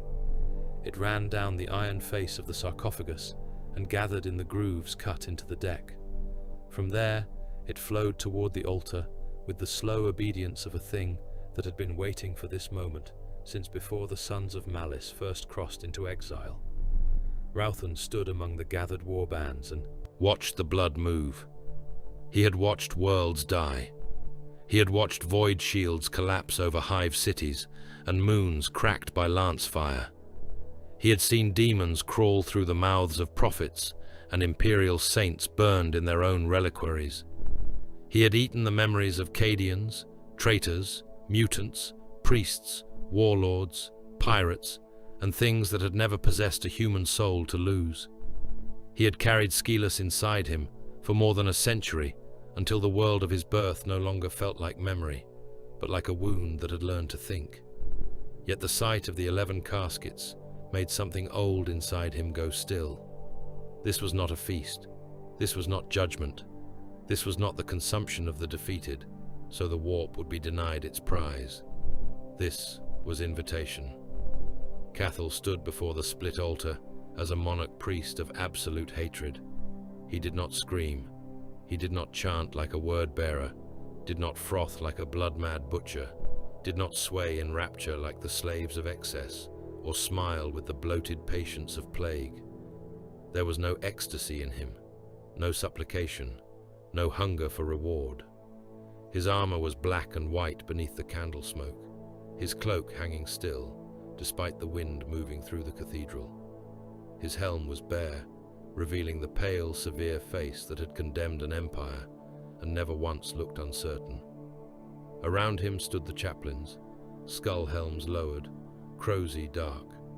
Apothecaries waited with surgical blades, gene caskets, and injector claws. Tech marines murmured binharic restraints to machinery that wanted to weep. The companies filled the nave in armored ranks, black and white, silent as tomb statues. Serfs knelt at the edges with their heads bowed to the floor. Some trembled. Some had bitten through their tongues rather than cry out before their masters. Above them, the headless Aquila hung from chains. Its severed necks dripped rust. Cathal raised one hand. The labyrinth listened. "Malice is not worshipped," he said. The words moved through the cathedral like cold smoke. Worship is submission. Submission is chain. Chain is empire. Empire is rot wearing law. No brother answered. The four demand kneeling. Blood, decay, excess, change. Each devours the slave and calls the meal devotion. Each crowns appetite and names it truth. The corpse emperor demands the same beneath gold, law, and litany. Different altars, same throat. The caskets creaked. Inside them, the doomed ones stirred. Ralphan heard Invictus through the iron, not with his ears. His helm registered no sound. Still, the voice pressed against the bones of his skull, steady and ruined, for hatred without master. Cathal turned toward the first sarcophagus. Malice offers no kingdom. The first seal broke. The sound was not loud, but every warrior felt it through the deck. Chains slid loose. The casket opened a finger's width. Inside, something breathed that had been a champion once. Malice offers no joy. The second seal broke. Malice offers no rebirth. The third opened, and a low exhalation moved through the cathedral, smelling of old blood, stale air, and the sealed breath of warriors kept between death and purpose. Malice offers no mercy. The fourth, no glory. The fifth, no paradise. The sixth, no forgiveness. The seventh, no final truth beyond hatred's own honesty. The eighth, no father. The ninth, no throne. The 10th, Cathal stepped before Invictus's casket. No master. The 11th seal broke. The labyrinth screamed. Gravity reversed. Serfs at the cathedral edges fell upward, smashing against the vaulted ceiling with wet cracks, their bodies bursting against stone ribs and hanging chains. Blood rained downward and upward at once, forming crimson spheres that hovered between floor and roof before stretching into ropes. Candles burned sideways. Banners snapped against winds that blew from beneath the deck. Broken statues tore free of their plinths, rose into the air, shattered, and reassembled as faceless saints, with their hands buried in their own chests. The sons of Malice did not break formation. Their mag boots locked. Their armor systems howled with contradiction. Auspex runes spun and died. Warning icons blinked in colors not known to Imperial design. Ralphan felt his blood pull toward his skull, then toward his feet, then toward a point behind his heart that did not exist. His armor bled from old wounds, not his flesh. The ceramite itself opened hairline cracks and seeped dark fluid as if remembering every blow it had ever taken. The caskets opened. The doomed ones emerged by degrees. They were not corpses, not living warriors, not yet demons. They were sacrifices preserved at the edge of function, armored bodies clamped with stasis hooks and restraint needles, flesh pale beneath surgical scars, eyes open behind dead helm lenses. Some still wore the wounds from their challenges. One had no lower jaw. One's chest was open to reveal hearts beating in opposite rhythms. One's hands had been replaced by the weapons he had carried into the labyrinth, fused at the wrists by the ship's unseen hunger. Invictus stepped last. He did not stand unaided. Chains drew him from the sarcophagus, suspending him before the altar, armor torn, helm cracked, one red lens burning, and the other dark. His body should not have lived. The labyrinth had kept it, because the rite required not life, but refusal. Cathal took the ritual blade from the altar. It had been forged from black metal found in the ship's lower decks, and quenched in the blood of captives from 11 worlds. Its edge did not shine. It drank the candlelight and gave nothing back. He began with the first champion. The blade entered beneath the gorget. No scream came. The doomed one's mouth opened behind the helm, and the voice that came out belonged to a dead brother from Silix. The pressure gates are failing. Cathal cut deeper. The body collapsed inward, not down, but into itself, armor folding like wet parchment around a core of black light. The blood that spilled from it did not strike the floor. It climbed into the air and became a ring around the altar. The second champion spoke in the voice of a Cadian Ralphan had eaten. Cadia stands. Cathal opened him from sternum to spine. The ring became 2. The third spoke in the voice of Shaman Odrak. Flesh is memory. Cathal sacrificed him. Memory is debt, whispered the fourth, in the voice of a boy from Clan Varrock. The fifth laughed with the throat of a drowned heretic commander. The sixth begged in High Gothic. The seventh recited a battle oath once sworn to the Emperor and forgot the words halfway through. The eighth spoke only static. The ninth vomited black feathers that turned into teeth before touching the deck. The 10th called Cathal brother, lord, murderer, and son in the same breath. Each death tightened the air. Each sacrifice carved a deeper absence into the cathedral. The labyrinth rearranged itself around the rite. The nave stretched until its far walls vanished into darkness. The floor split open to reveal other decks moving beneath it, like gears inside an animal. Corridors unfolded where pillars had stood. Doors opened onto battlefields, childhood caves, drowned hives, burning shrines, and the black wastes of Skilus beneath orbital fire. Dead suns stood in those doorways, with sealed helms turned inward, watching. Ralphan heard them, not one voice, many. Malchior, throat blown open in the pressure nexus. Dagon, crushed beneath loyal armor. Harvok, slain in the challenge. Generias, abandoned beyond the teleportarium gate. Brothers consumed, brothers lost, brothers mutated in the inner decks, brothers killed by Imperial bolters, brothers sacrificed to rites that no sane chapter would have endured. They spoke through sealed helms and broken vox grills. Not prayers, accusations. Why were we made? Who owns the weapon after the hand rejects it? What is loyalty when the master fears truth? What remains after hatred devours the lie? Cathal stood before Invictus. The 11th champion hung above the altar, suspended in chains of black iron and white bone. His remaining lens fixed on the chapter master. His hands flexed once. Blood fell from his armor in slow drops that vanished before reaching the floor. Cathal did not speak softly now, because softness had no place left. Yet he did not shout. His voice was the pressure of a tomb closing over the galaxy. Invictus, the ruined champion answered through shattered vox. For Malice, Cathal raised the blade.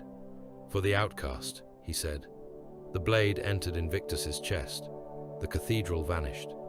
For a moment, Ralphan stood on Skilus. The feast hollow burned around him. Clan Varric's dead sat in a circle, opened and waiting. The sky was the eye of terror. The mountains were the ribs of the labyrinth. Blind Odrak stood before him with Cathal's face beneath the bone mask. "Eat," the shaman said. Then Ralphan stood in the pressure nexus of Silix, blood rising to his knees, while Pietas stared at him with a throat already opened, her eyes filled not with fear, but judgment. Then he stood above Skilus in orbit, while Cadian shells fell, each impact becoming a heartbeat. Then he stood nowhere. The absence opened. Malice came, not like a demon bursting through flesh, not like fire, rot, perfume, or impossible laughter. There was no seduction in the arrival, no promise curled around the mind, no offer of strength, no whisper of reward. The presence that entered the Imperium was worse, because it did not reach for allegiance. It annihilated allegiance. Every oath in the cathedral became ash inside the minds of those who had sworn it. Oaths to the Emperor, oaths to Chapter, oaths to Skilus, oaths to vengeance, oaths to brotherhood. Each was weighed and found to be another chain. Ralphan felt his own identity fracture beneath the pressure. Battle brother, son, cannibal, traitor, Astartes, weapon. None of the names survived unscarred. At the center of the altar, where Invictus had been, something took shape. It wore black and white, because contradiction was the only heraldry that could endure it. It was vast and thin, armored and not armored, skeletal and crowned without a crown. Its face was a void behind a helm that had never been forged. Its eyes were not eyes but wounds, through which every tyrant could be hated at once. Around it, the blood rings spun in silence. The dead stopped speaking. The labyrinth stopped screaming. Even the warp seemed to recoil. Ralphan understood then why the Four hated the outcast. Malice was not rival appetite. It was not another throne beside theirs. It was the knife beneath every throne, the refusal inside every prayer, the laughter at the end of all banners. It would burn the Imperium and then turn upon the hand that lit the flame. It would break chaos and then devour the joy of breaking. It would free no one. It would save nothing. It would call every master false, every servant contemptible, every empire meat awaiting teeth. The sons of Malice knelt, not in joy, not in love, not in worship as mortals understood worship. They knelt because standing or kneeling made no difference before a presence that had already stripped the meanings from both. They knelt in silence because there was no hymn that would not become a chain, no praise that would not stink of surrender. Their God was not salvation. Their God was not glory. Their God was hatred without master, and even the word God tasted like something that would one day need killing. Cathal remained standing. For a moment, Ralphan thought Malice would destroy him for it. Instead, the presence turned its impossible face toward the chapter master. No words came. Words were too loyal to meaning, yet every son heard the command. Skilus, Cadia, the Imperium, the Four, all empires, all chains, all throats. Ralphan bowed his head, and at last the tragedy of it opened fully inside him. Skilus had not created loyal defenders. It had not made guardians fit to stand at the edge of the eye and hold back damnation. The Imperium had taken children from a cannibal world, filled them with gene-wrought organs, wrapped them in ceramite, taught them war, and expected obedience to survive contact with truth. Skilus had made something older than loyalty. The chapter had refined it. The Imperium had betrayed it. The Eye had named it. They were not fallen because they loved chaos. They were damned because they hated too purely for any master to own. Malice withdrew, though withdrawal was the wrong word. Its shape folded into the shadows of the altar, into the caskets, into the black and white armor, into the spaces between heartbeats. Invictus was gone. The 11 sarcophagi stood open and empty, their interiors scraped clean by lightless fire. The blood on the deck had dried into a single vast sigil beneath the kneeling chapter. Gravity returned. Serfs fell from the ceiling in broken pieces. No one looked at them. Cathal turned from the altar. His blade had vanished. His right gauntlet was blackened to the elbow. Across his breastplate, a mark had burned itself into the ceramite, not added, not painted, but revealed, as if it had always waited beneath the surface. He looked upon the assembled warbands. Skilus will be reclaimed, he said. The brothers rose.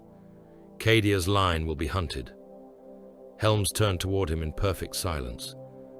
The Imperium will choke on the weapons it feared. The servants of the Four will learn that chaos is not freedom, only another empire fattened on slaves. Cathal placed his helm over his head. The seals locked with a hiss, like breath leaving a corpse. Warbands, he said, to war. No cry followed. No chant shook the cathedral. No hymn rose to the outcast. The order spread through the labyrinth, through docked vessels, through armories and launch bays, through slave holds and reclusiems, through vox lines and command decks. It moved as silence. One channel after another opened, received nothing but the absence of doubt, and closed again. Across the fleet of the sons of Malice, the silence spread like a tomb door closing. The 13th Black Crusade did not begin as a war. It began as a wound reopening. Across the Cadian Gate, the void became crowded with hatred. Fleets moved where no sane navigator would have dared to draw passage. The stars vanished behind armadas, whose hulls were scarred by millennia of treachery, siege, plague, mutation, oath-breaking, and blasphemous triumph. Black Legion warships came first in their long, predatory lines, prows crowned with trophy spires and burning sigils. Around them gathered lesser packs and murder fleets, warbands swollen on old grudges, pirate kings with demon-chained engines, word-bearers chanting through cathedral decks, iron warriors calculating fire lanes with joyless malice, world-eaters howling for contact, plague hulks leaking corpse vapor into the void, and renegade vessels whose names had been cut away so thoroughly that even their machine spirits remembered only screams. Above all of it moved the will of Abaddon. The War Master's crusade was a storm large enough to make rival hatred cooperate. That did not mean unity. Chaos did not know unity. It knew appetite forced briefly into formation by a greater appetite. Warbands advanced together, killed beside one another, and turned on one another between bombardments over salvage rights, insulted gods, stolen prisoners, and the placement of banners on murdered worlds. Demon engines marched in the holds of ships whose captains despised the sorcerers binding them. Slave armor columns rolled beside packs of mutants who would have eaten the drivers if the overseers looked away. Priests of the dark gods spat curses at one another, while their cultists died in the same trenches. The sons of Malice fought among them and belonged to none of them. Their ships came from the Eye without heralding screams or triumphal vox cant. No brazen hymns announced them. No choir of the damned praised their arrival. The labyrinth emerged behind its warbands like a dead continent in motion, its broken spires haloed by warp fire, its gun decks silent until target locks became certainty. Around it moved the vessels of the chapter, divided black and white against the diseased light of the crusade, their hulls adorned not with devotional trophies, but with warnings. Upon their prows and assault craft hung helms taken from slain chaos champions, some still crowned with horns, some split through the faceplate, some burned clean of all iconography. Khorne's red, Nurgle's green, Tzeentch's blue and gold, Slaaneish's obscene lacquer, Black Legion black, Wordbearer crimson, Iron Warrior hazard plate, all of it hung from chains beneath the sun's guns. They had killed the servants of the gods before. They would kill them again. Ralphan stood in the launch hold of a Thunderhawk as Skilus filled the picked feed. For more than a century, the dead world had existed in him as taste and impact. Ash under the tongue. Cadian memories swallowed from enemy flesh. The feast hollow vanishing beneath orbital fire.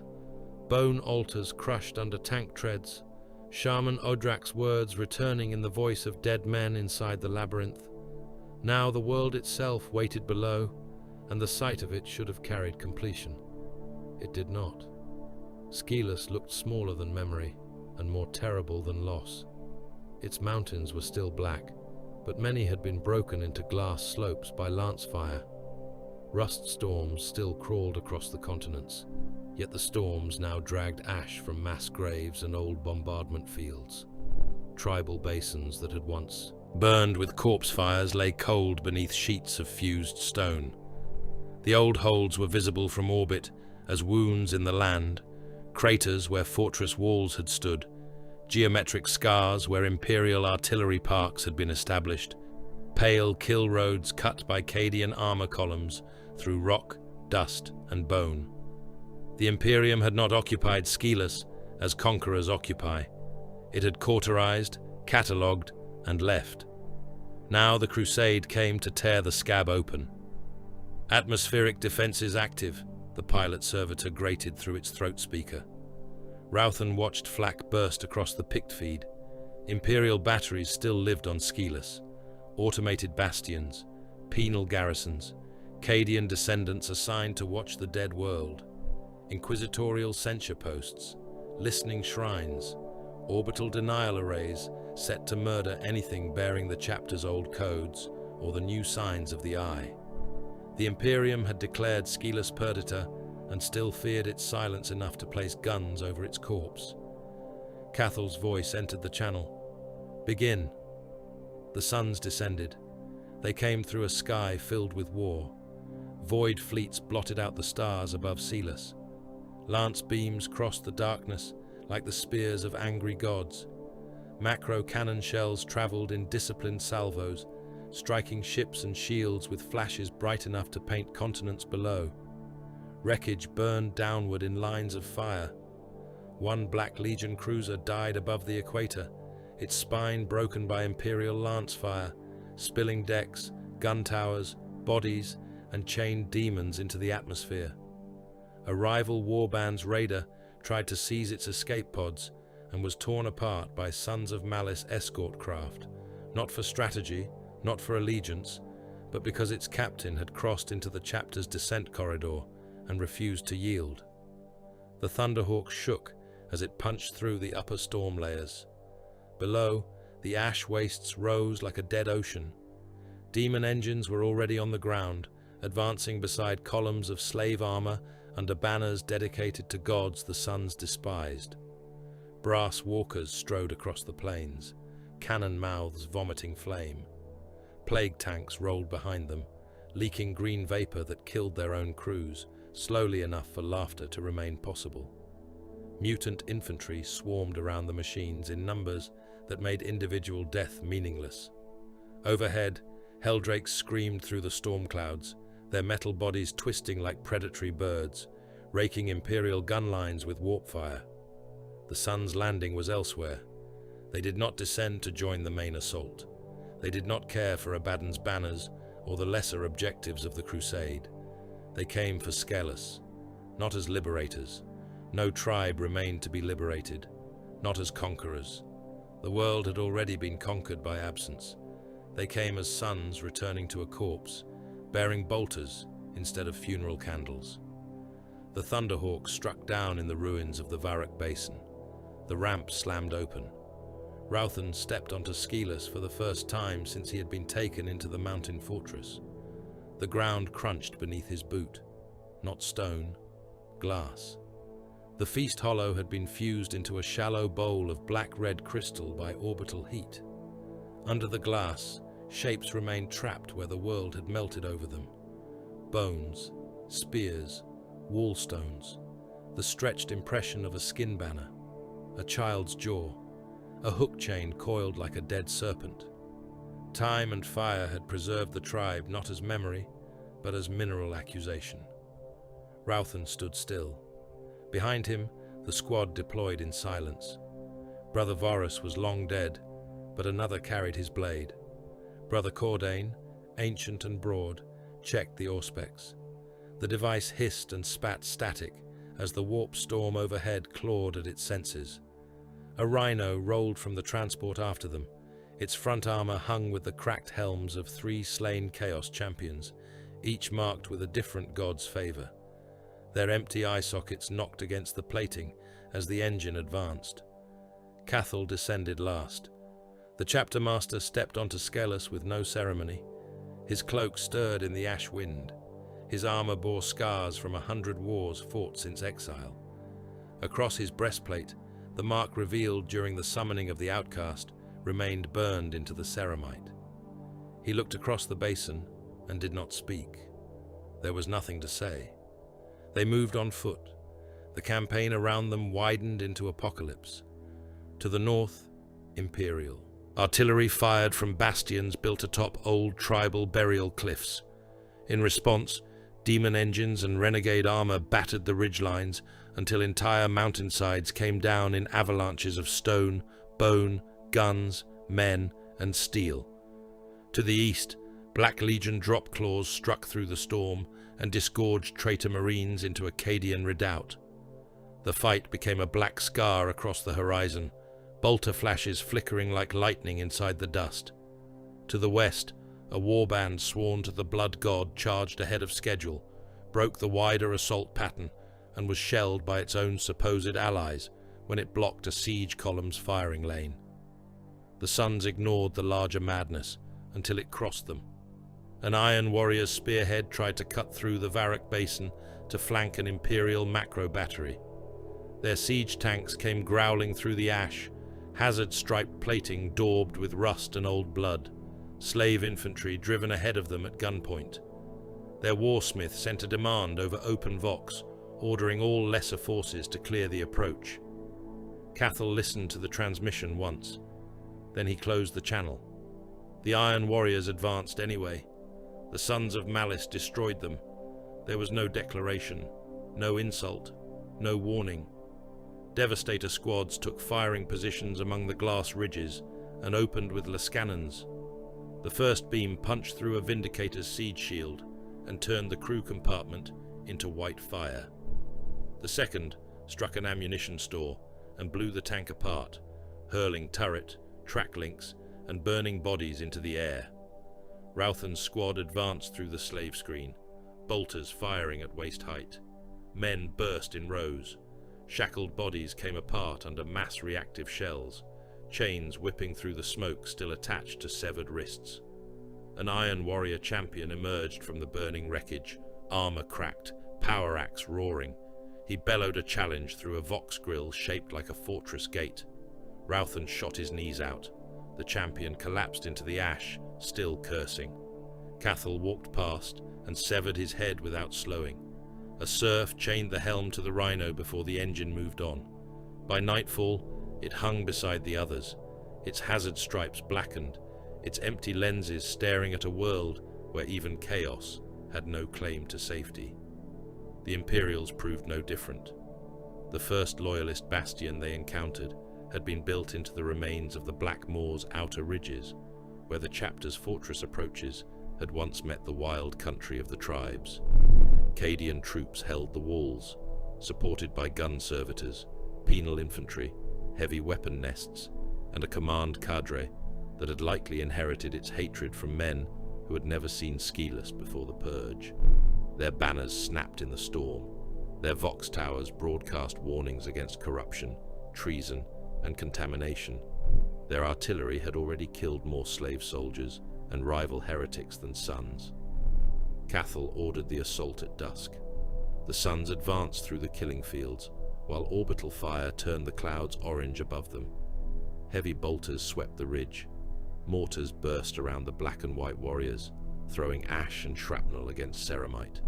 Penal infantry charged from trenches with shock mauls and bayonets, their collars blinking red.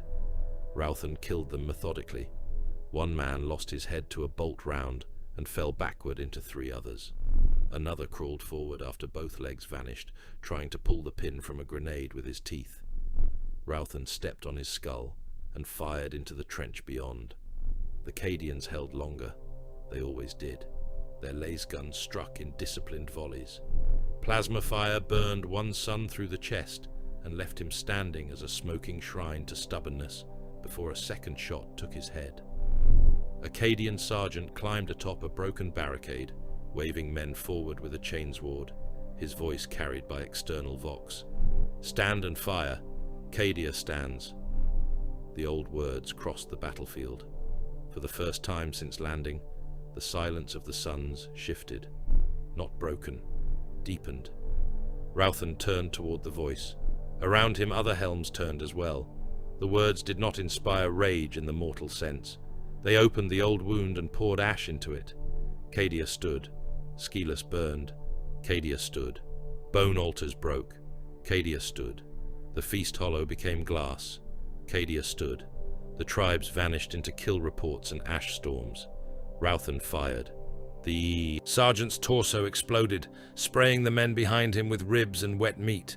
His chainsword spun from his severed hand and landed still growling in the trench. The suns reached the walls. Chainswords met flak armor. Bolters fired point-blank into bunkers. Power fists cracked firing slits wide enough for grenades to be shoved through.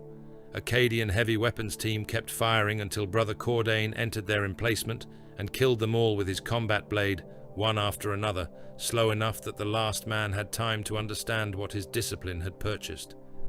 Cathal walked through the command bunker beneath a storm of lasfire, killing officers with precise cuts, leaving only the commander alive long enough to be questioned. The commander was old, moustached, one arm augmetic, chest full of shrapnel scars. He did not beg when Cathal lifted him by the throat. "Who ordered this bastion built?" Cathal asked. The Cadian spat blood onto the chapter master's gauntlet. "Dead men," he rasped. Cathal tightened his grip. "Who remains?" The commander smiled with broken teeth. "Enough." Cathal broke his spine and let the body fall. The bastion burned behind them as they marched deeper into the tribal grounds. What they found there was worse than resistance. They found absence curated by Imperial hands. The old bone roads had been scraped clean and paved with prefabricated military decking, most of it now half buried in ash. Cadian kill markers stood at intervals, iron stakes stamped with campaign notations and purge tallies. Some bore skulls wired in place as evidence of completed cleansing. Others had collapsed under rust storms, their plaques unreadable, but their intention obvious.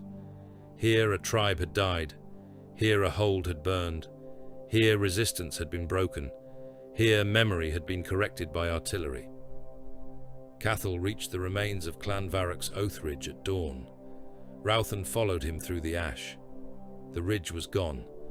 Only a shelf of fused glass and splintered basalt remained, overlooking the basin where corpse fires had once burned. The Cadian 331st had left a marker there, taller than a man, blackened by age, but still standing. Upon it were stamped the symbols of Imperial compliance action and population excision. Beneath them, in High Gothic, the words named Skilus feral contamination purged. Cathal stood before the marker. The ash wind hissed against his armor. Ralphan searched the ground nearby and found the place where the feast hollow had been. Not with certainty. Certainty belonged to maps, and maps had burned. He found it by the angle of the ridge, the line of the old stones under glass, the way his body remembered where it had sat before his mind could produce the image. He knelt. Beneath the translucent black crust lay bones too melted to identify. Perhaps Varroc, perhaps Moric, perhaps children, perhaps enemies eaten and remembered, now sealed beneath the same fire as those who consumed them. The rite had ended here. All rites had ended here. Ralphan placed one gauntlet on the glass. There was nothing to take. No flesh, no memory, no enemy heart, no shaman's hand, no chieftain's scarred face, no boy vomiting into ash, no strip of meat placed in his palm beneath corpse fires. The world beneath him had been burned beyond communion. No ritual could eat enough Cadians to restore this. No feast could return the dead to the circle.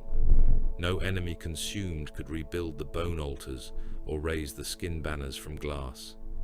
The realization did not soften him. It removed the last useless shape from grief. He rose. Around him, the sons of Malice stood among the ruins of their origin. Their silence trembled at its edge, not because it would break into mourning, but because it was becoming something colder than mourning could survive. Grief belonged to those who hoped loss might be answered. The sons had no hope. They had only debt. Cathal turned from the Cadian marker and drew his blade. He cut the iron stake from its base.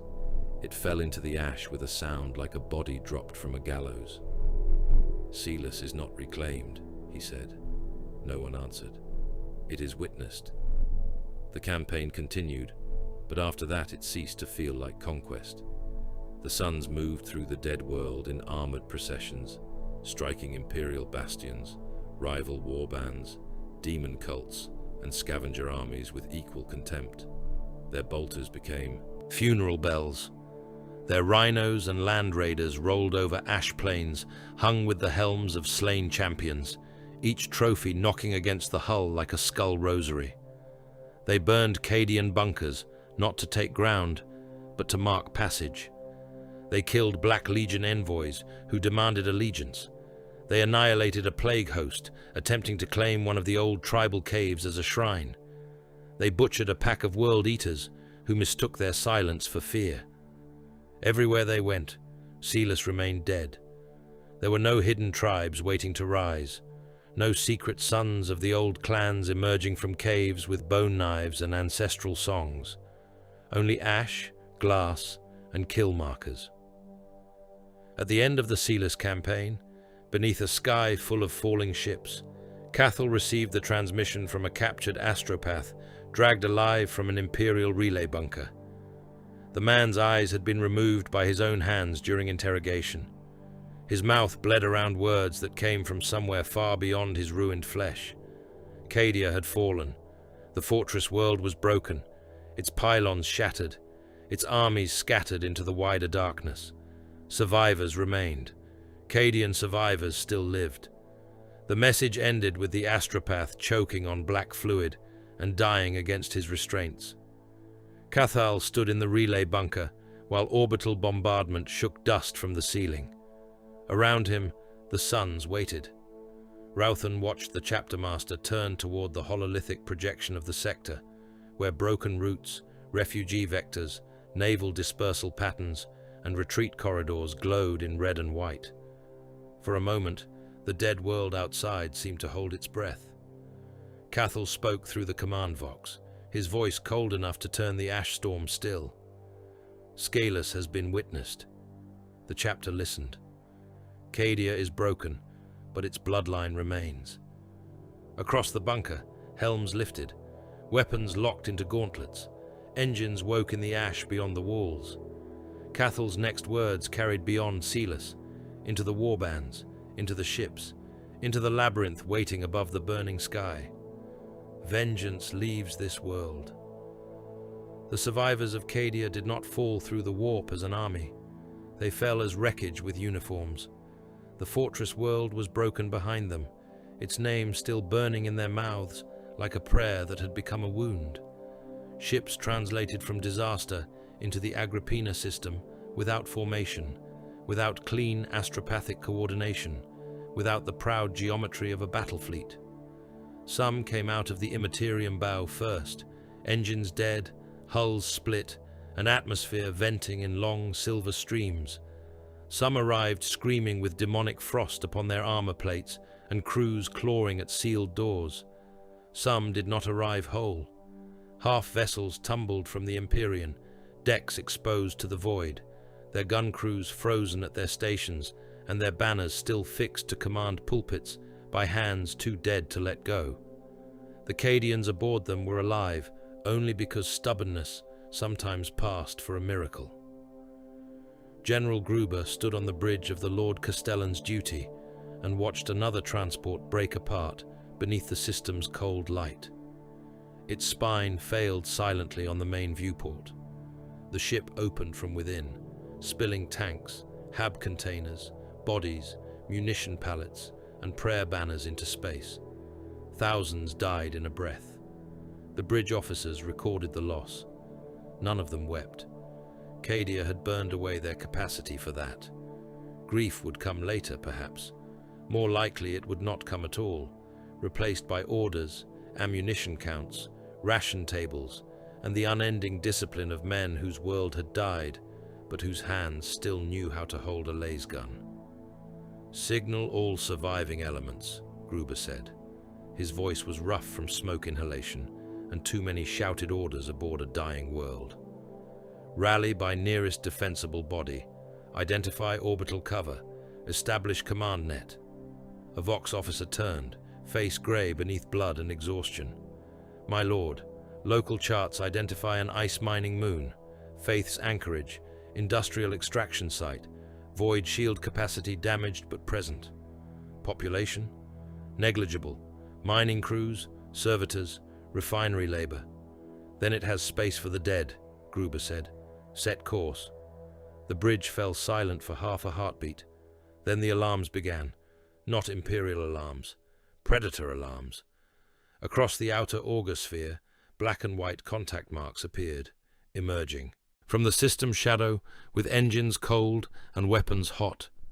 Warships slid from concealment behind broken mineral moons and debris fields, their hulls divided in stark colors, their prows adorned with chained helms taken from champions of other damned hosts. They did not broadcast challenge. They did not scream blasphemy into the void. They did not demand surrender. They opened fire. The first lance strike cut a Cadian escort in half, from prow to reactor. Its void shields flared once, failed, and the ship became a bright line of expanding plasma. Macro shells followed, walking across the convoy with deliberate cruelty. A troop carrier lost its engines and drifted sideways into a transport full of wounded infantry, crushing both vessels together in a silent bloom of armor, bodies, and flame. On the flagship of the attacking force, Agitor Kanath watched the killing through a cracked helm lens. He was not Cathal. Cathal had become myth inside the chapter, a monarch of silence, a priest-king of the wound between empires. Kanath was simpler, and therefore more immediately terrible. He was a butcher general, broad in black and white plate, his armor scarred by Skilus ash, Cadian last burns, and the claw marks of rival heretics who had learned that shared damnation did not mean kinship. His hatred did not require metaphysical explanation. He hated Cadia because Skilus had burned beneath Cadian guns. He hated Cadians because their discipline had been the hand that held the torch. He hated their descendants, their veterans, their refugees, their banners, their dead, and the unborn names they might have passed forward. For Kanath, vengeance was not passion, it was doctrine. "Drive them down," he said. His warships obeyed. The Cadian survivors fled to Faith's anchorage under fire. The moon was a frozen industrial carcass, orbiting in the cold reaches of Agrippina's domain, a place of ice mines, pressure domes, promethium cracking plants, ore elevators, and habitation stacks half buried beneath storms of blue-white grit. Mining towers rose from the glacier fields like rusted spears. Conveyor lines stretched between refinery blocks. Void shield pylons ringed the central complex, their machine spirits damaged, flickering, and angry. Beneath the ice, deep extraction shafts bored into mineral seams, worked by servitors and labor crews who had never expected the wider war to find them. War found them anyway. Cadian landers came down hard through the storm. Some crashed before reaching the landing fields, carving fire trenches through the ice and scattering men across the frozen plain. Others disgorged infantry before their ramps fully lowered, guardsmen stumbling into waist-deep snow with frost forming on their armor and lasguns clutched to their chests. Chimeras rolled from cargo ramps, tracks chewing into the ice. Heavy weapons teams dragged autocannons into position. Engineers ran cables through the snow, with hands already going numb. Commissars and junior officers barked orders until the shattered remnants of an army remembered how to become a wall. Gruber made the mining facility into a fortress. Void shields flickered overhead, a pale dome against the dark. Trenches were cut into the ice. Hab blocks became firing positions. Ore silos became watchtowers. Mining charges were buried beneath approach routes. Heavy bolters were mounted in refinery windows. Lascannon nests were dug beneath conveyor gantries. Medici stations filled before the first assault began. The dead were stacked behind Hab walls because there was no time for burial and no soil soft enough to receive them. The Cadians raised their banners in the storm, torn, burned, frozen stiff, still raised. The sons of Malice landed beyond artillery range. They sent the disposable first. Cultists came across the ice in waves, wrapped in scavenged furs, chain harnesses, rusted armor plates, and oath strips daubed in filth. Some were human. Some had been human before the Eye remade their children. Some dragged sleds of ammunition and crude guns. Others carried only knives, blasting charges, or their own diseased bodies packed with explosives. Behind them marched mech slaves, lobotomized giants of muscle, iron, and surgical obedience, their backs fitted with ammunition drums and shield plates, their hands replaced by saws, drills, and heavy stubbers. The cultists screamed. The mech slaves did not. Behind both came the sons, black and white figures, advanced through the snow in disciplined ranks, silent, unhurried, their bolters held low until range became certainty. Rhinos and land raiders rolled with them, their hulls crusted with frost, their trophy chains clattering with the helms of slain Chaos champions and Imperial officers alike. Dreadnoughts walked in the second line, sarcophagi painted in divided colors, their weapon arms humming with caged wrath. No banners of the Four flew above them, no god marks of excess, plague, blood, or change spoiled their armor. Their only heraldry was contradiction and old debt. Gruber watched from the command tower. "Hold fire," he said. The cultist wave ran closer, slipping on ice, trampling their own fallen, mouths open in howls that turned to vapor. "Hold." The first mining charge detonated. A section of ice plain vanished into white fire. Hundreds of cultists disappeared, blasted upward with shattered ice, limbs, torsos, weapons, and red mist freezing before it fell. The second charge split the ground beneath a mech slave column, dropping iron bodies into the black crevasse below. Then the Cadian line opened. Lasfire flickered across the trenches in disciplined volleys. The first wave came apart. Cultists fell in rows, their bodies punched through by red beams, their winter rags catching fire, their blood steaming on the ice. Heavy bolters stitched the field and turned mobs into butchered heaps. Autocannons hammered into mech slaves, breaking armor plates and tearing through grafted muscle. Mortars thumped from behind the refinery towers, shells falling among the advancing hordes with dull orange bursts that hurled bodies against the storm. Still, they came. Kenneth had no interest in preserving them. "They buy distance," he said from his command rhino. "Spend them." The second wave carried shield slabs and corpse ladders. The third dragged artillery markers. The fourth drove penal mutants ahead with shock prods, forcing them across the mined ice until the remaining charges were spent.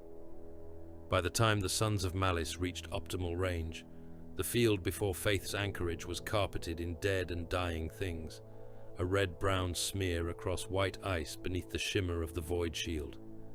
Then the Astartes fired. The sound changed.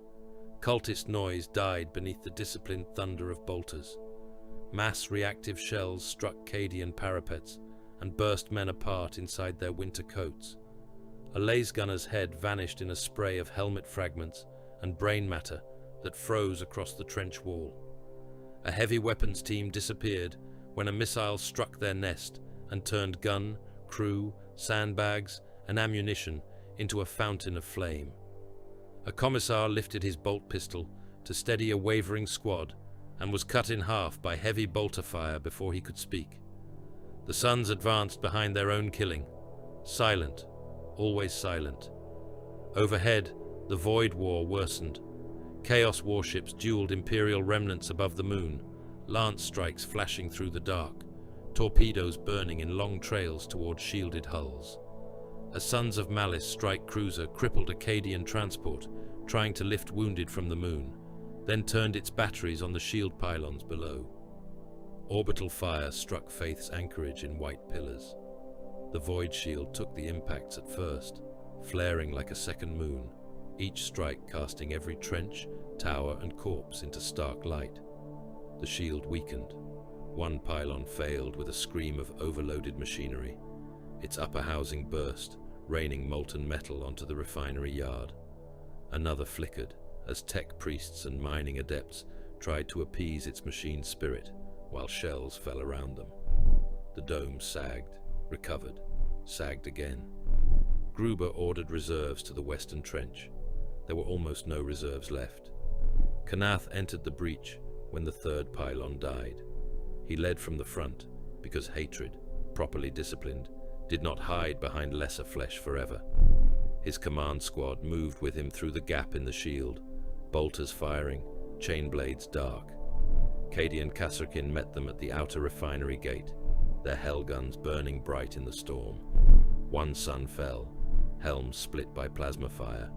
Another lost an arm to a melter blast and killed the gunner by crushing his head against the gate controls. Kanath took 3 last hits to the chest and ignored them.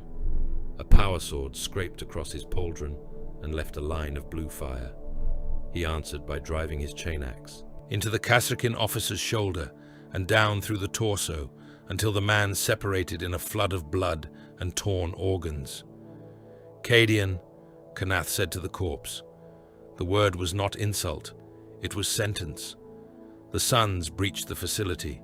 Inside the mining complex, the battle became room-by-room murder. Cadians fought from stairwells, ore processing belts, pressure corridors, hab galleries, and reactor shrines. They used every door as a barricade and every corpse as cover. They fired until power cells ran dry, then fixed bayonets and died within arm's reach. The Sons killed them without haste. Bolters detonated bodies in narrow halls, coating walls with blood and bone splinters. Chainswords chewed through flak armor and left men in halves across grated floors. A dreadnought tore open a bunker door and bathed the room beyond in heavy flamer fire, cooking the defenders inside their coats and armor until they clawed at their own faces. General Gruber made his last stand in the central refinery control sanctum. The room shook under orbital bombardment. Screens cracked. Cogitators burned. Frost crept through shattered viewports. Around him stood the last coherent knot of Cadian command. Perhaps 24 officers, Voxmen, guardsmen, and wounded troopers who had refused evacuation because there was nowhere left to go. The banner behind them was torn down the middle, its Cadian gate symbol blackened by smoke. The doors blew inward. Kanath entered through the smoke. Gruber raised his chainsword. "Cadia stands," he said. Kanath crossed the chamber. The Cadians fired. Bolter shells and lasfire met in a storm of light. Sons died. Guardsmen died. The room became a red slaughterbox of muzzle flash, ricochet, and screaming metal. Gruber struck Kanath across the breastplate, the chainsword teeth shrieking against ceramite. Kanath caught the blade in one gauntlet, breaking half its teeth. With the other hand, he drove his combat blade beneath Gruber's ribs. The general did not fall immediately. Cadians rarely did.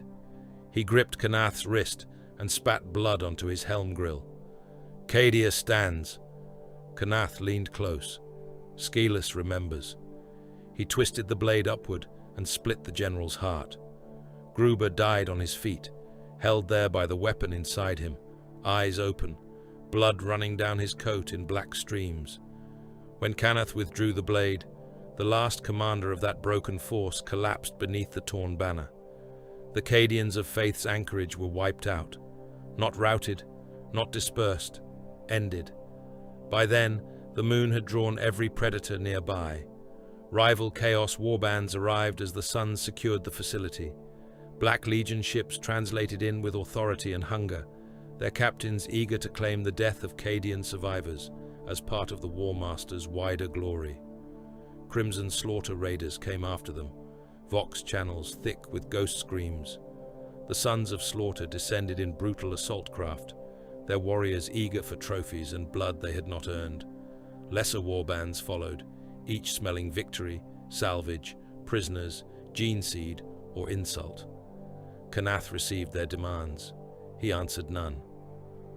The first Black Legion envoy landed at the refinery field under a banner of truce, flanked by armed attendants and chained cult heralds.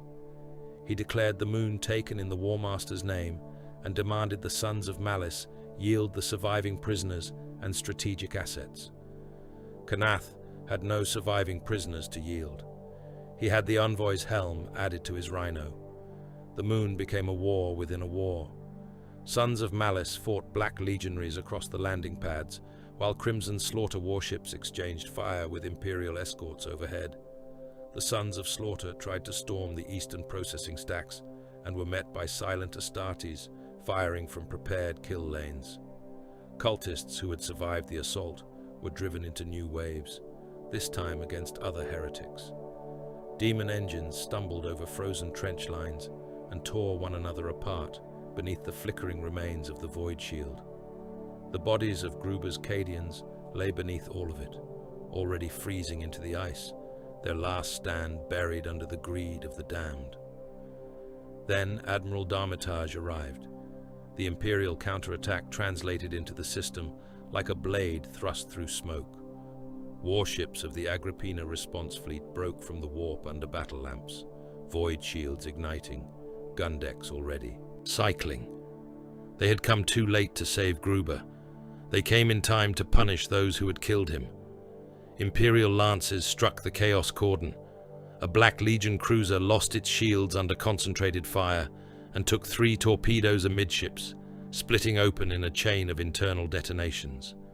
Crimson Slaughter escorts scattered, one burning into the moon's upper atmosphere as its engines failed. The Sons of Malice fleet turned to meet the attack with cold precision, forming kill angles between debris fields and the moon's gravity well. The void became murder. Macro shells crossed the dark in city-sized volleys. Attack craft swarmed through flak clouds. Boarding torpedoes stabbed into wounded hulls. Vox channels flooded with damage reports, prayers, curses, impact alarms, and dying ships screaming through their machine spirits. The Stiklestad came through the fire. The Space Wolves strike cruiser hit the flank of the Chaos formation with the fury of a predator that had chosen its prey long before arrival. Its prow guns tore into a Sons of Slaughter vessel and crippled it in a single pass. Boarding craft launched from its bays, burning toward enemy hulls. The intervention broke the shape of the renegade battle line. What had been a tightening trap around Faith's anchorage became a collapsing brawl of ships trying to kill, flee, or seize one last prize before annihilation. Kanath watched the void battle from the refinery command sanctum, standing over Gruber's frozen corpse. A serf reported fleet losses. Another reported Imperial ground counter landings. A third announced that rival warbands were withdrawing or dying in orbit. The Suns could hold the moon for hours, perhaps a day, not forever. Faith's anchorage had served its purpose. The Cadians who fled Cadia under Gruber were dead. The debt was not paid, but it had been fed. Kanath looked once at the dead general. Then he gave the withdrawal order, not retreat, extraction. The Sons of Malice left the moon as they had come, in layers of violence. Cultists were abandoned to die delaying Imperial landings. Mech slaves were overloaded and sent lumbering into enemy lines until their reactor packs detonated. Silent Astartes withdrew under covering fire, taking gene seed, trophies, and the helms of worthy enemies. The last Thunderhawks lifted from the refinery field as Imperial artillery began walking across it, cracking the ice, collapsing trenches, and burying the dead beneath white fire. The Imperium won Faith's anchorage. Its fleets broke the Chaos attack. Its forces reclaimed the mining moon. Its scribes would record the counterstroke, the valor of the dead, the intervention of the Stickelstad, and the eventual stabilizing of the system against the gathered damned. The banners of the Emperor would rise again over the ice mining towers, stiff in the killing wind. Priests would bless the trenches. Munitorum clerks would tally the loss. Gruber's name would be entered among the honored dead. None of that changed what had happened before victory arrived. The Cadians under Gruber had been annihilated. The sons of Malice had tasted another portion of the debt. Far from Faith's anchorage, beyond the immediate reach of Imperial pursuit, the labyrinth turned away from real space. Cathal stood within its split cathedral as reports arrived from Canath and the warbands. He heard of Gruber's death. He heard of the rival warbands humiliated and slain. He heard of Darmitage's fleet and the Stickelstad's intervention. He heard that the Imperium claimed the field after the sons withdrew. He did not react. Ralphan stood nearby, armor still marked by sealess ash, one gauntlet resting on the hilt of his blade. Around them, the caskets of the doomed ones stood empty and waiting for the next sacred cycle. The altar remained split. The headless Aquila still hung in chains. Deep within the ship, failed brothers scratched against doors that had no handles, whispering through walls in the voices of the dead. Faith's anchorage is lost, a warband captain said. Cathal turned his helm slightly. No, he said. Faith's anchorage is remembered. That was all. The labyrinth's engines woke. The ancient battleship groaned as if roused from a dream of old slaughter. Around it, the surviving vessels of the chapter formed into silent escort patterns. Their hulls bore fresh scars. Their trophy chains bore new helms. Their holds carried no songs, no celebrations, no hymns to victory. Victory was a word for men who believed wars ended. The sons of Malice believed in no such mercy. The eye opened before them. Behind them lay Skilus, dead and glassed, its tribes gone, its mountains broken, its bone altars ground beneath Imperial tracks. Ahead lay the Imperium that had condemned them, the chaos hosts that despised them, the surviving bloodlines of Cadia, and the long black road to the next 11th Rite. Ralphan looked into the warp and heard, beneath the ship's metal breath, the old words of a blind shaman from a world that no longer lived. Flesh is memory. Memory is debt. Debt is carried in the blood. The labyrinth vanished into the dark without a cry, without a hymn, without a final threat. It did not need one. Cathal's chapter endured, silent and hateful, waiting in the wound between empires. Skilus was dead. Its hunger was not.